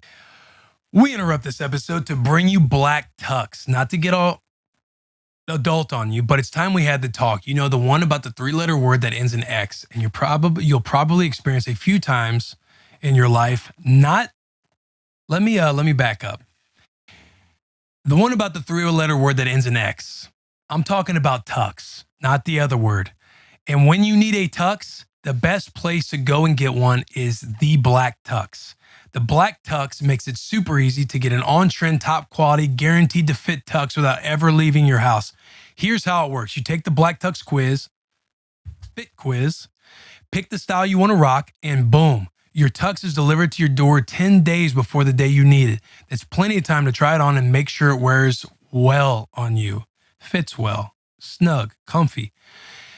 And if the fit's not quite right, say hello to the Black Tux Fit Guarantee. Order a better size within a day or two of receiving the less than great fitting one, and they'll send you another one right away at no extra cost. And if you're somebody who would prefer an in-store experience, the Black Tux has showrooms across the country. Their expert fit specialists will help you find the perfect style tux or suit and make sure it fits just right.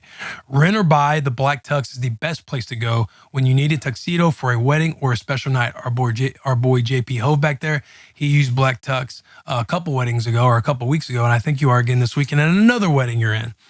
Right now, when you go to theblacktux.com/bussin and use code bussin, you'll save $20 off your order. That's TheBlackTux.com/bussin. Code bussin to save $20. Theblacktux.com/bussin. Code bussin. So there was a report that DeAndre Hopkins might not be going to New England for his visit. Oh. Breaking news. Breaking news. Act like we're like live streaming. Yeah. Breaking news right now. Hopefully no one else Breaking talks news, about it until tomorrow at 6 a.m. Breaking news we just saw on Twitter. That's big. Yeah. You know what else is big, dude? Fucking NASCAR. Nashville, Tennessee. Dude, this that's summer. coming. June 26th, right? But I think it's all weekend long. The 75th anniversary of NASCAR. Race, the Alley 400, dude. Talking about Nashville Super Speedway, June 25th at 7 p.m. EDT was EDT. Eastern Daylight Time? Oh, I thought it was just ET. It's on NBC, by the way, dude. It's gonna be elite. It's gonna be an outstanding time. Yeah, that was a lot of fun last year when we went. We got to be in the pit. Do we get to talk about a couple good parties going on? What they've asked us to be? Let's keep that a secret. You think so? Yeah. Let's keep that a secret. Pod God's gonna be pissed when they find out. Yeah. They're going to be mad. That's gonna be fun though, man. And it's an evening race this time, so Hopefully, I know last year there were storms, right? And it got delayed. So we were there for a minute.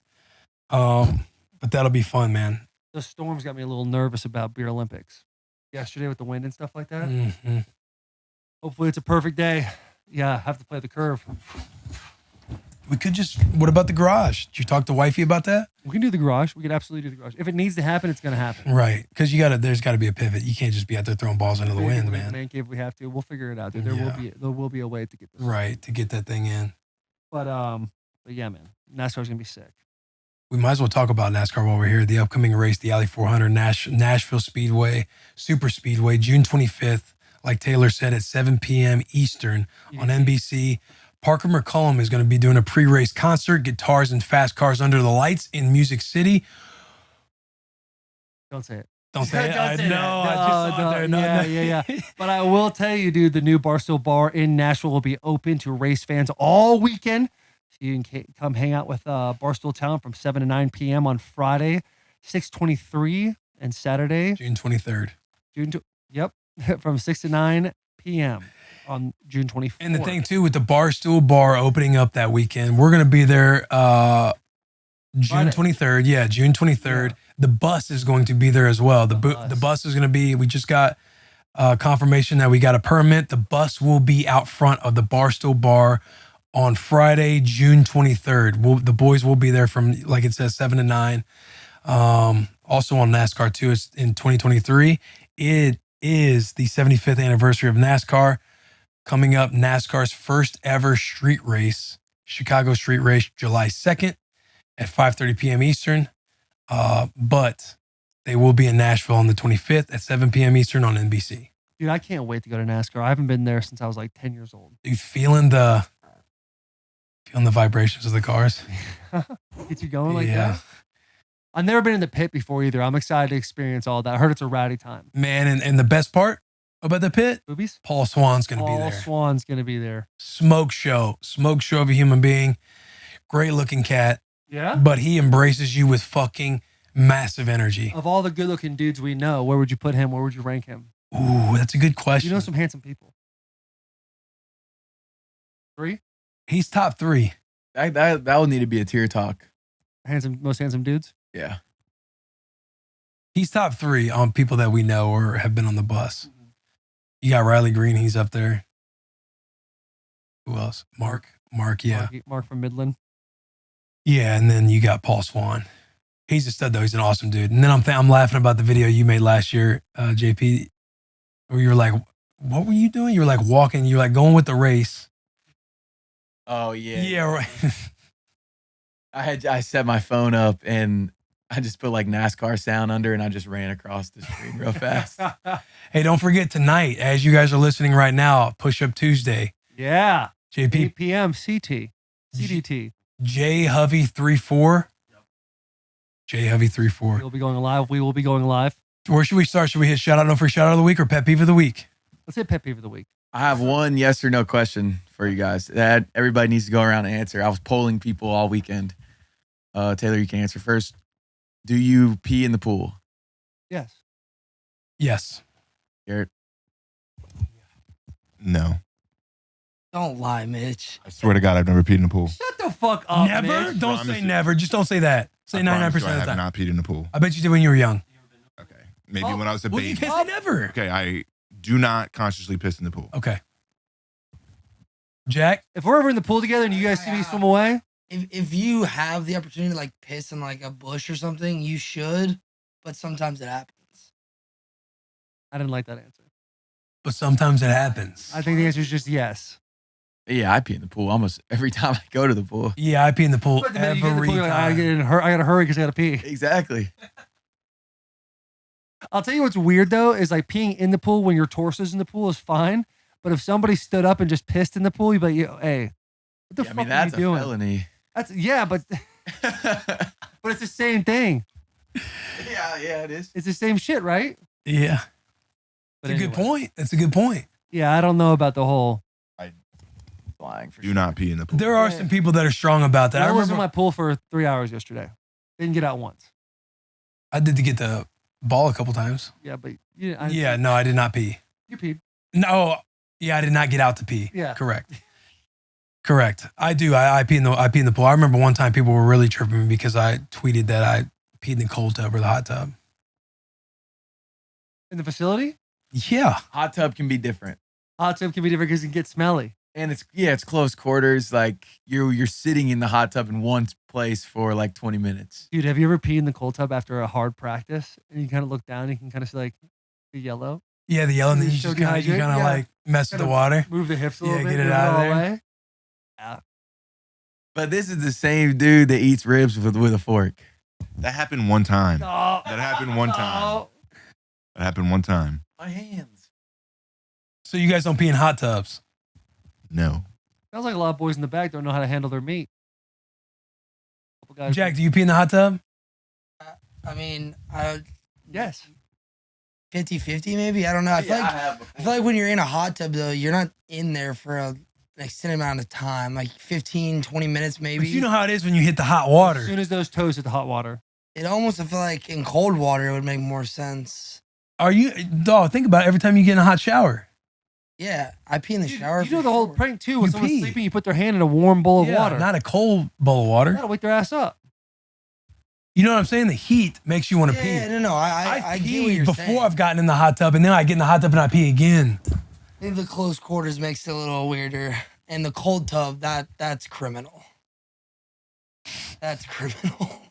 But we're talking. I also was just in a cold tub with Taylor like 2 weeks ago. Time out. That's like you're in a That fucking. was a hell of a time, and I didn't pee in there. You're in a tub. All right, I appreciate that. You're in a little tub. You know what I mean? There's not the only reason I feel like I'm completely fine saying I've peed in the hot tubs and cold tubs throughout my career is because there's so much fucking chlorine in that thing. I mean, by the end of the season, my hairs are like fried off my fucking legs. Yeah. Also, peeing in a bathtub, I had no issue with that either. Definitely have an issue with that. Like your bath water that you're cleaning yourself I mean, with? it's only you in there, so it's like if you do that, It's it's sterile. I mean, I would take I'm trying not to do that, during but the that's what you season, do. I would take Epsom salt baths twice a week. One right after the game and then one around Friday. Sometimes if you're laying in there, dude, that little piece would kind of bob. It kind of float a little bit. So I start peeing, dude. It would almost break the water. You could see it pushing up, like, oh, something's going on down there.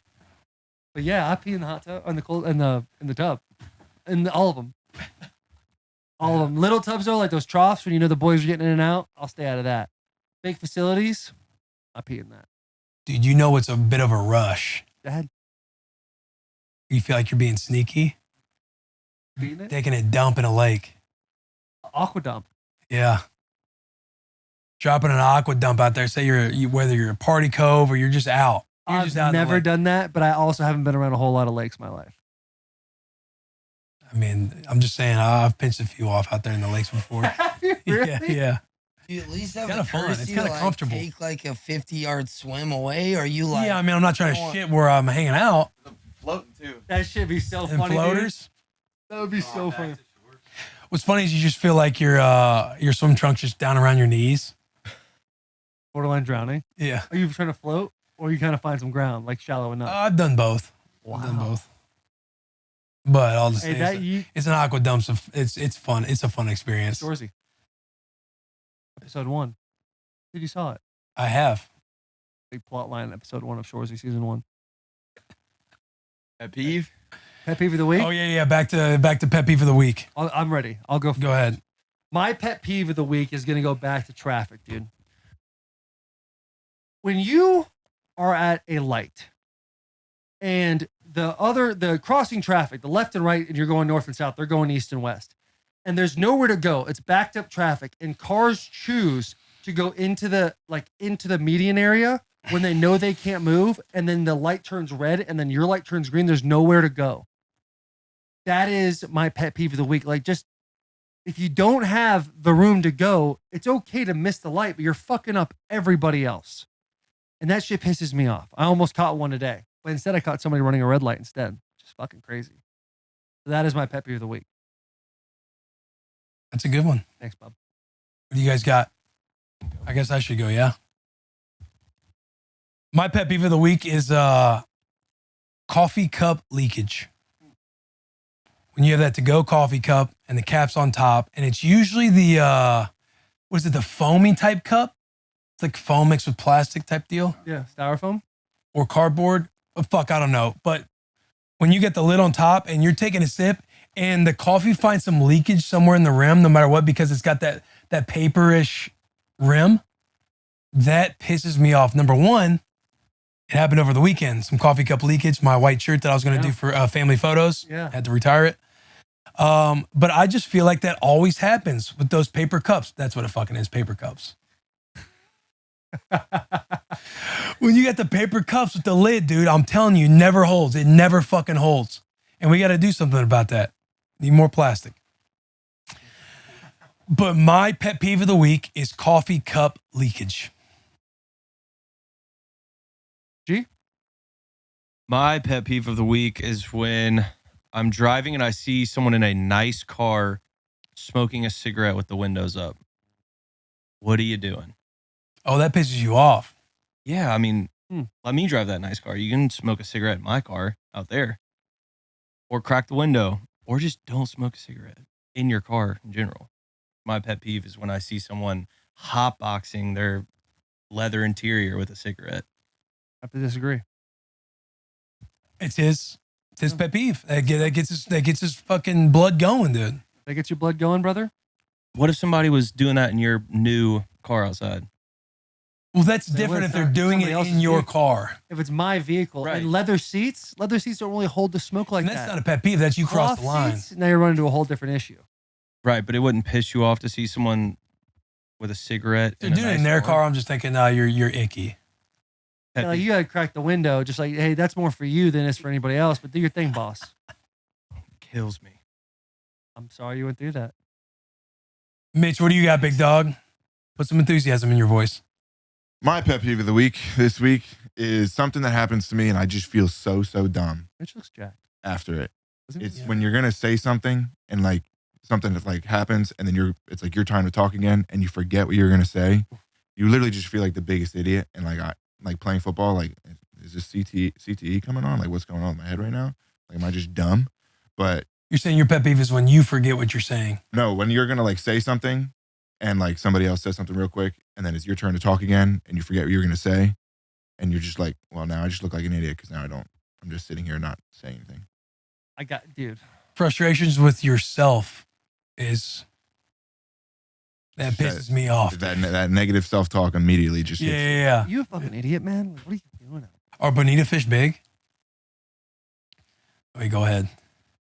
You get that reference? Anybody get that reference? Yeah, so I'd say they're pretty big. I'm sorry. He's like, oh, I forgot what I was going to say. Damn it, Dale. Yeah. Jack, what's yours? I feel like we've talked about this before, but I don't think it was a pet peeve. My pet peeve of the week is, especially when it's your close friends, people Venmo requesting you for under like $10. Especially if it's to like a decimal point, like $4.34 for the coffee. That shit pisses me off. Did you say this one already? I don't know. I think you did. Have I? I It's feel like been we've said talked before, about but it's this. still a good one. Maybe even within a month ago. I don't think it was it. Well, I'll double down on it. Because it's always the cats who flex their money who are Venmo requesting you for fucking $4.34. And it didn't happen to me like this past weekend, but it's happened to me in the past. And I just kind of came across my head. And I think it's one of those things if it's a stranger, that's fine. If you got to Venmo request me $8, or we'll have to do it to you. Because like we went and got drinks and like I paid for your girlfriend something or whatever it is. But when it's your good friend, when you know it's going to come back around, it bugs me when people try and Venmo request you for $7 or some bullshit. It's like, we're grown-ups. Like, I'll get the next one. Let's just call it at that. So yeah, I might have said that one before, but I think in my mind, it needs to be said twice. Fuck you for doing it. So that's where I'm at. Oh, my pet peeve of the week goes to pedestrians with zero road integrity or bike riders. When people I'm mainly thinking of like runners and bikers when they're running on the road, but there's a sidewalk right here and they're just causing everybody to have to get over into the next lane when you could easily just be on the sidewalk. Or somebody's coming, then you got to slow down for a minute to let them pass, so then you can kind of exactly roundabout way. around them. And you know they hear you. And like you're running on the road and I don't know, it just bugs me. Or when people just, when you think in your head you're about to cross the street, like, they're not going to hit me. Can't. It'll be murder. So you just kind of use your power to your advantage. Yeah. No, I don't like that. Dude, that's a I know. that's a I don't college either. town thing. College towns, like, I don't know how Nebraska is, but Ann Arbor, Michigan, them motherfuckers will just step right in front of the road. You'd be on your little Vespa scooter, like, hey, I could have just took you out, but it's like that. It's like, hey, that'd be murder. Yeah, There's no way. Yeah, slam on the brakes from them boys sometimes. So I understand that pet peeve. Bike riders are big in Arizona too, especially in the wintertime. Them little shorts. Yeah, I mean, I understand if you got a road bike, you need to be on the road, but if you're just on a normal bike, like there's a sidewalk for a reason. Right. How about shout out, no free shout out? Let's get some positivity. Yeah. All right. Get your list. I think I got something. I got something in the bank right now. I think my shout out, no free shout out of the week. Oh, before we start, should we hit an ad? We hit him, didn't we? What do we got left? Oh, Sport Clips. Yeah, talk to him about Sport All right, Clips. give Shout me out, a no little- free shout out to Sport Clips. Dude, gentlemen, we want it all. We want to play it by ear and have definite plans. We want to overshare life stories and remain mysterious. We want to be hip and wear the same sweatshirt every day. But sadly, we can't have it all unless we're at Sport Clips Haircuts. Where you can tune into the game and tune out of work pings, where we can put our hair in our hands of pros and put our brains on Do Not Disturb. At Sport Clips, we get unbeatable haircuts and some uninterrupted downtime. Yeah. I was just support. Okay, yeah. That's a support hand. Uninterrupted downtime with the MVP experience, complete with massaging shampoos and a hot steam towels. In other words, we get to have it all. Walk in or check in online. Sport Clips. It's a game changer. Your hands are so warm. I know. It helped. Oh, good. That was nice. That's my shout out. Boy supporting boys. A warm hand on my shoulder. A warm hand. But my shout out, no free shout out, is when all the boys decide on a spot to eat. Sometimes you get caught in a little indecision. You're like, man, what are we going to do? Boys, what are we going to do? Last week when we had Strikeout Wings, and we all decided like, oh, let's do Strikeout Wings. We decided on a couple sauces were up in the air, but when we nailed in what we wanted to do and we were fired up about it, that energy's good. And that is my shout out, no free shout out. When you and your boys or group of friends, you guys all decide on a spot to eat, especially if it comes right out of the gate and you're like, oh, let's go here. And it's like, yes, dude. Start chest bumping and hugging, high fiving. That's my shout out. Anybody else have a shout out? My shout out, no free shout out. You don't really do it as much when you're older. I guess you still do, but is ordering a pizza. You know how I feel about delivery. I don't usually do delivery, but getting a pizza delivered to the pool. And I'm really thinking about when you're growing up, you're with your friends, somebody's mom, or you guys all throw in to get some Papa John's or Domino's, Little Caesars. And you sometimes when you got the extra for the 2-liter soda, there's nothing better than having that pizza delivered to the pool and just hanging out in your one table. So that's my shout out, no free shout out. You talk about tag teams out there, a pizza and a 2-liter of cola. Crazy duo. I don't want a large farva. Yeah. I love how I just threw 2 in there too, like he said, 2. I think it's just a liter. Yeah, but you can have a 2-liter cola. Oh, good. Yeah. Good is fair. 2-liter cola. Large pie. My shout out goes to 2 people and an activity, but the 2 people are Derek Lyle and Claire Lyle. They're our friends who just got married in New Orleans this weekend. But my shout out revolves around the second line.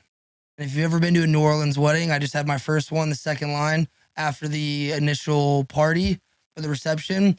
You go outside and you like get a permit basically. And it's just a parade for like 20 minutes. You walk with the whole wedding party through the main streets of New Orleans. They got a whole band walking with you. People are smoking cigars. Everyone's got the handkerchiefs. It's like a traditional thing. And you're just dancing, having a good time. Like, couldn't be beat.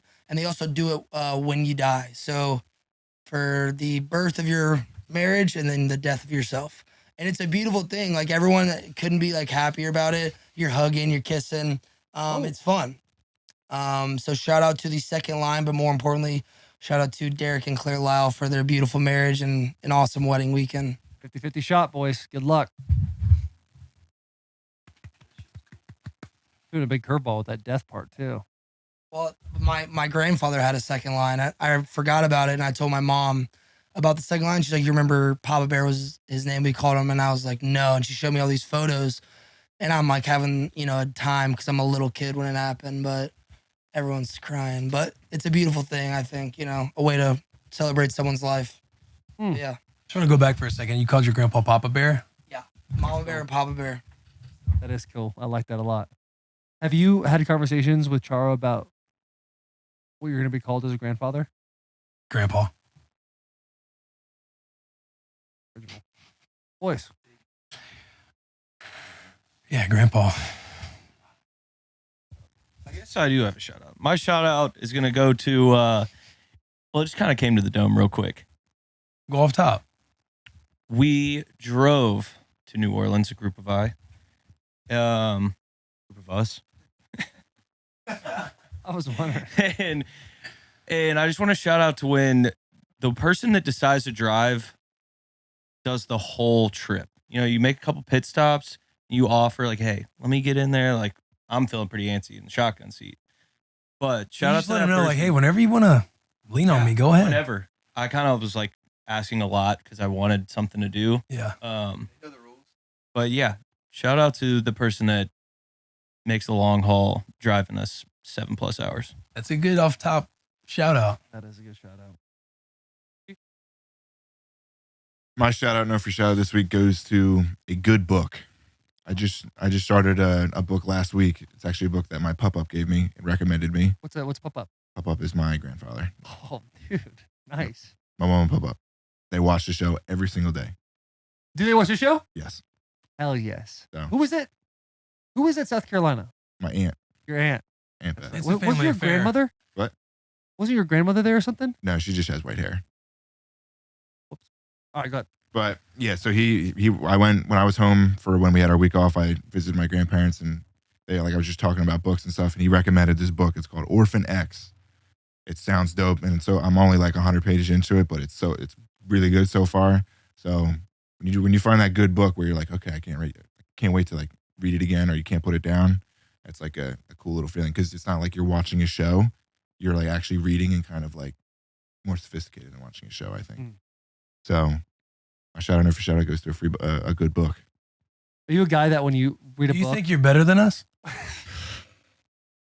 Are you a guy when you read a book and then you see the movie, you get out of the movie theater and you go, it was good, but the book is so much better? I haven't really read many. You know his bitch ass is like that, dude. Yeah. I haven't read many books that were like got put into like movies, I guess. Harry Potter? I never read the books. Those books are long. I read the first one. I thought the movie was better. You thought what? I thought the movie was better, not the book. Oh, man. Man, Sick, man. that's dope. Tier talk this week. Well, I would love to do my shout out, no free shout Oh, out. you didn't do yours? No. My fault, brother. That is It's on all me. right. That is my bad. It's okay. That's my bad. My shout out, no free shout out goes to getting the week started correctly. Woke up this morning at 6 a.m. and got myself a nice little rollout. Hit the Juve light for 10 minutes, got a rollout in, hit the cold tub after that, went choring, got all the shit done. By the time the kids were up, I was kind of knocked out most of the morning, felt good about the rest of my day. So shout out, getting your week started the correct way. That's my shout out. Can we Should we go to tier talk? First, can we talk about them shoes? What about them? Come on, man. Lift them up. OG. Yeah, I've had these boys for almost 10 years I now. think those holes just they weren't like that all this year, 2023. Those have been like that for 5 years. The holes in the Literally, as I was refollowing Jeffrey Simmons on Instagram and telling him it wasn't personal, I looked back and there was literally a photo of me wearing these shoes, and he DM'd me and said, "I'm buying you a new pair of Vans. This is getting out of hand." You've had holes in both for the last 5 years? Yeah. I'm just now noticing. Yeah, I could probably find a photo quickly. Yeah, I would like Maybe to the see last a photo. podcast we did. Yeah, maybe. Possibly. We do got to figure that out. What's wrong with these? Come on, you got holes in them. They're still good. No, they're not. You can get a new pair of black Vans. Don't man. listen to him, Taylor. Don't listen to him. Thank you. You got to have a pair of OGs. You can slip on anytime. I love these shoes. You see the sweat marks? I work out in these too. I ain't say you don't have to love them anymore. I'm just saying you need to wear some different shoes. I got other shoes. I know. You guys want to hit tier talk? Before, I got one more shout out for everybody. Oh, double shout out. Father's Day this weekend. Shout out all the fathers. On that note, Father's Day merch. Amen. Buy it and give it to your dad a week late, but still buy it. Yeah. Yeah. All right, the tier talk this week, which is presented to us by Turo, the world's largest car sharing marketplace. Book an SUV for a road trip, something easy, affordable for getting around on vacation, or test drive an EV. You can just test drive these cars. Just go to Turo.com, find your drive, forget boring rental cars. Every trip is backed by liability insurance as well. Terms, conditions, and exclusions apply. All right, tier talk, best sports nicknames of all time. And this is nonfiction. Cannot include movies. Cannot include books or fiction. Who wants to start it off? Who wants to go first? Are we going back of the bus? We got a couple back there that want to throw their hat in the ring to make it on the graphic. Got a list, right? I don't have a list. There we go. We got a few of you back there. Who wants to kick it off? Yeah, go ahead, JP. I got mine. I got mine too. All right. It's going to be fun. This is going to be a good little time. Hear about the old nicknames, relive some war stories. I know. It seems like all the older people have the best nicknames, but maybe not. Honorable mention will go to White Chocolate. I don't even know. Yeah. I mean, he gave hope to every single white kid that ever played basketball. And he's gotten better, like, as time has gone on. I don't know if you ever hear his interviews or anything. He's just like, the White Chocolate lives on forever. And that's one of the best nicknames. He defied all odds. He did defy all odds. And fun fact, he was a football player of the year the same year that Randy Moss was basketball player of the year at the same high school. Okay. Tier 3, Julius Dr. J. Irving.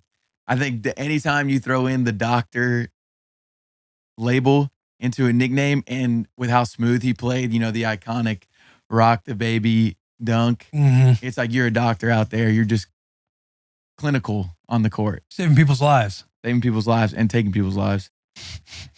Number 2, this is recency bias big time, and it's tough because of an upcoming fight, but I have the Notorious at number 2. And what's cool about it is fighting, it's tougher because those guys can easily lose, but he lived up to his name, Conor the Notorious McGregor. So I just think Notorious is a dope name. Yeah. And tier 1, shout out to one of my favorite movies of all time. It's not a movie character, but Calvin Johnson, Megatron. Because I just pictured all of the sounds when he's putting on his pads and his helmet. I picture him transforming in that moment and becoming Megatron. So those are that's my tier talk. Great. Nice. Doctor. Solid. Where were they again?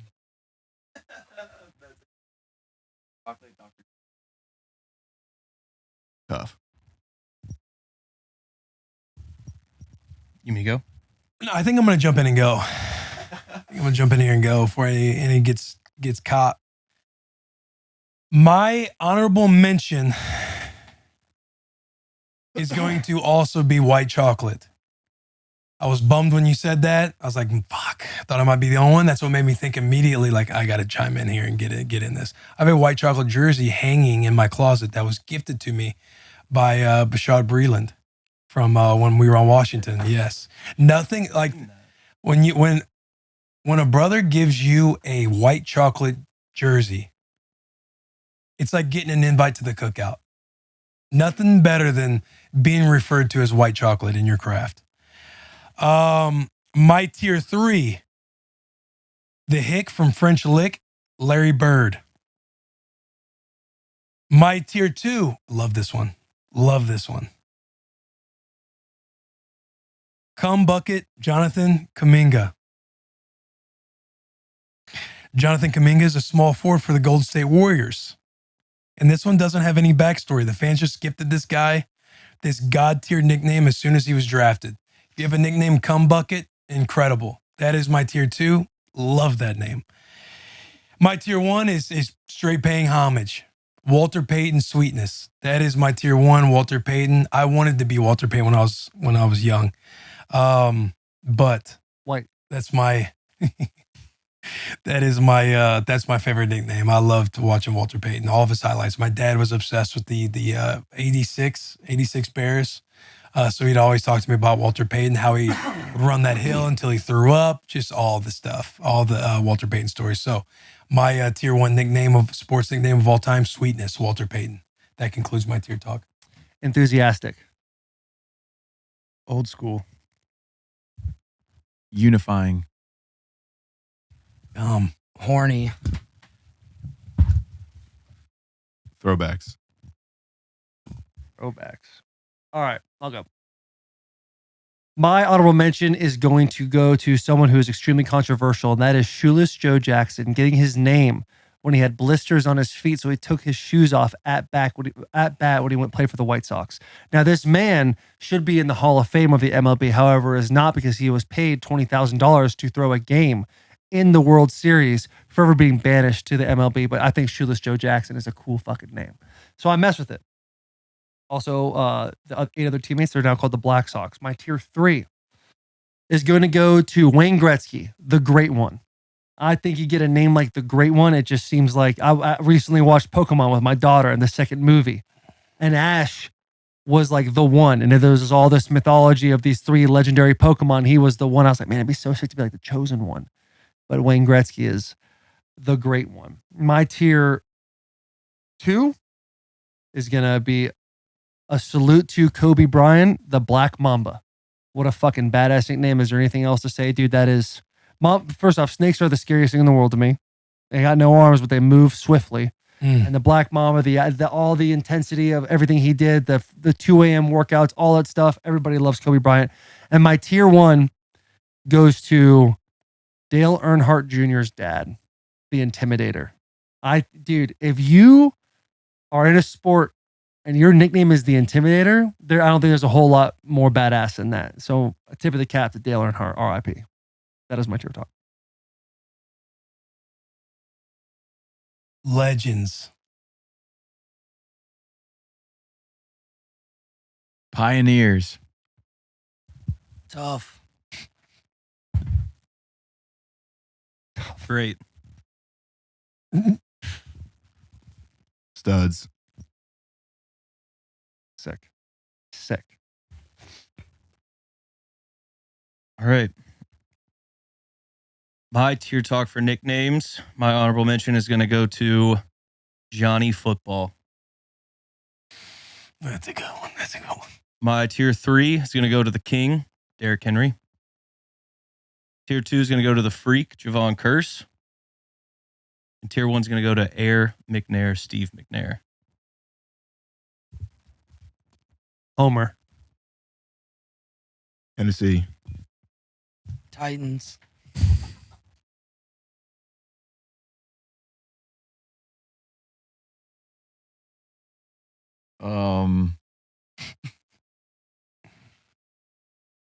Nice.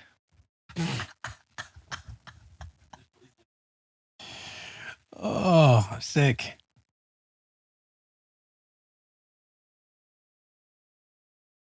that it?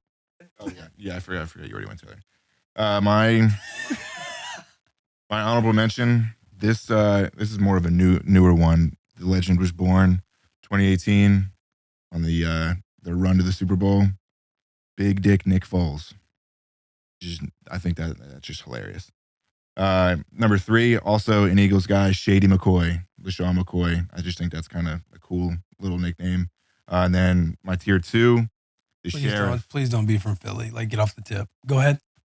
Number 2, the Sheriff. Peyton Manning he's not from Philly. Did not play in Philadelphia. So same size head.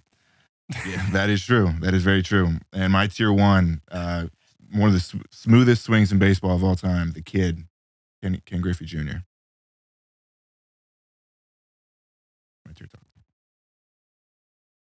Cheesesteak.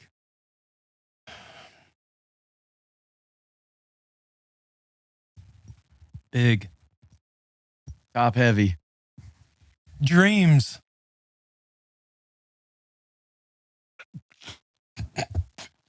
Can't. I'm going with Delco. You guys started rolling. I had to get it in right before Jack. Dreams and nightmares. Yeah. Hey, the king. Derrick Henry, LeBron James. Who's the real king? Who is the real king? Yeah, I don't think it's much of a No. King James, right? Yeah. yeah. Had to make it right there. Oh, Man. Just- Close though, yeah? yeah. Hey, Well, hey, hell of a pod. Hell of a pod today. they did their best. The podcast gods did their best to fuck up our week. Yeah. But nope. Run the comments up. Dude, you know what I wish? I wish we had a comment section like the Shane Gillis pod. Do you ever jump on his episodes and just look at the comment sections? No. Nuts? They're the best. Are they really? They're the best. Have you guys? Yes. They're the best, right? They're the best. Sorry. They're the best. They're the best. They're the best, right? Oh That's man, I'm telling outstanding. you. Like right when we get off here, go take a peek. Click on any episode. Just watch the dogs show up for an episode. Watch the dogs. It's Are awesome. you calling out our fans? Saying I would love need to see our fans get involved more. Just start dropping someone like sure. You know what's the saying? Surely, but slowly but surely, we're getting some out there. But dude, it's all time. It's so funny. It's so funny. I love that, dude. That fires me up. No free shots to Shane's pod, but Matt and Shane's secret podcast. Well, boys, we'll see you next week. Run these numbies up. We need it more than ever. Big hugs, tiny kisses. Subscribe.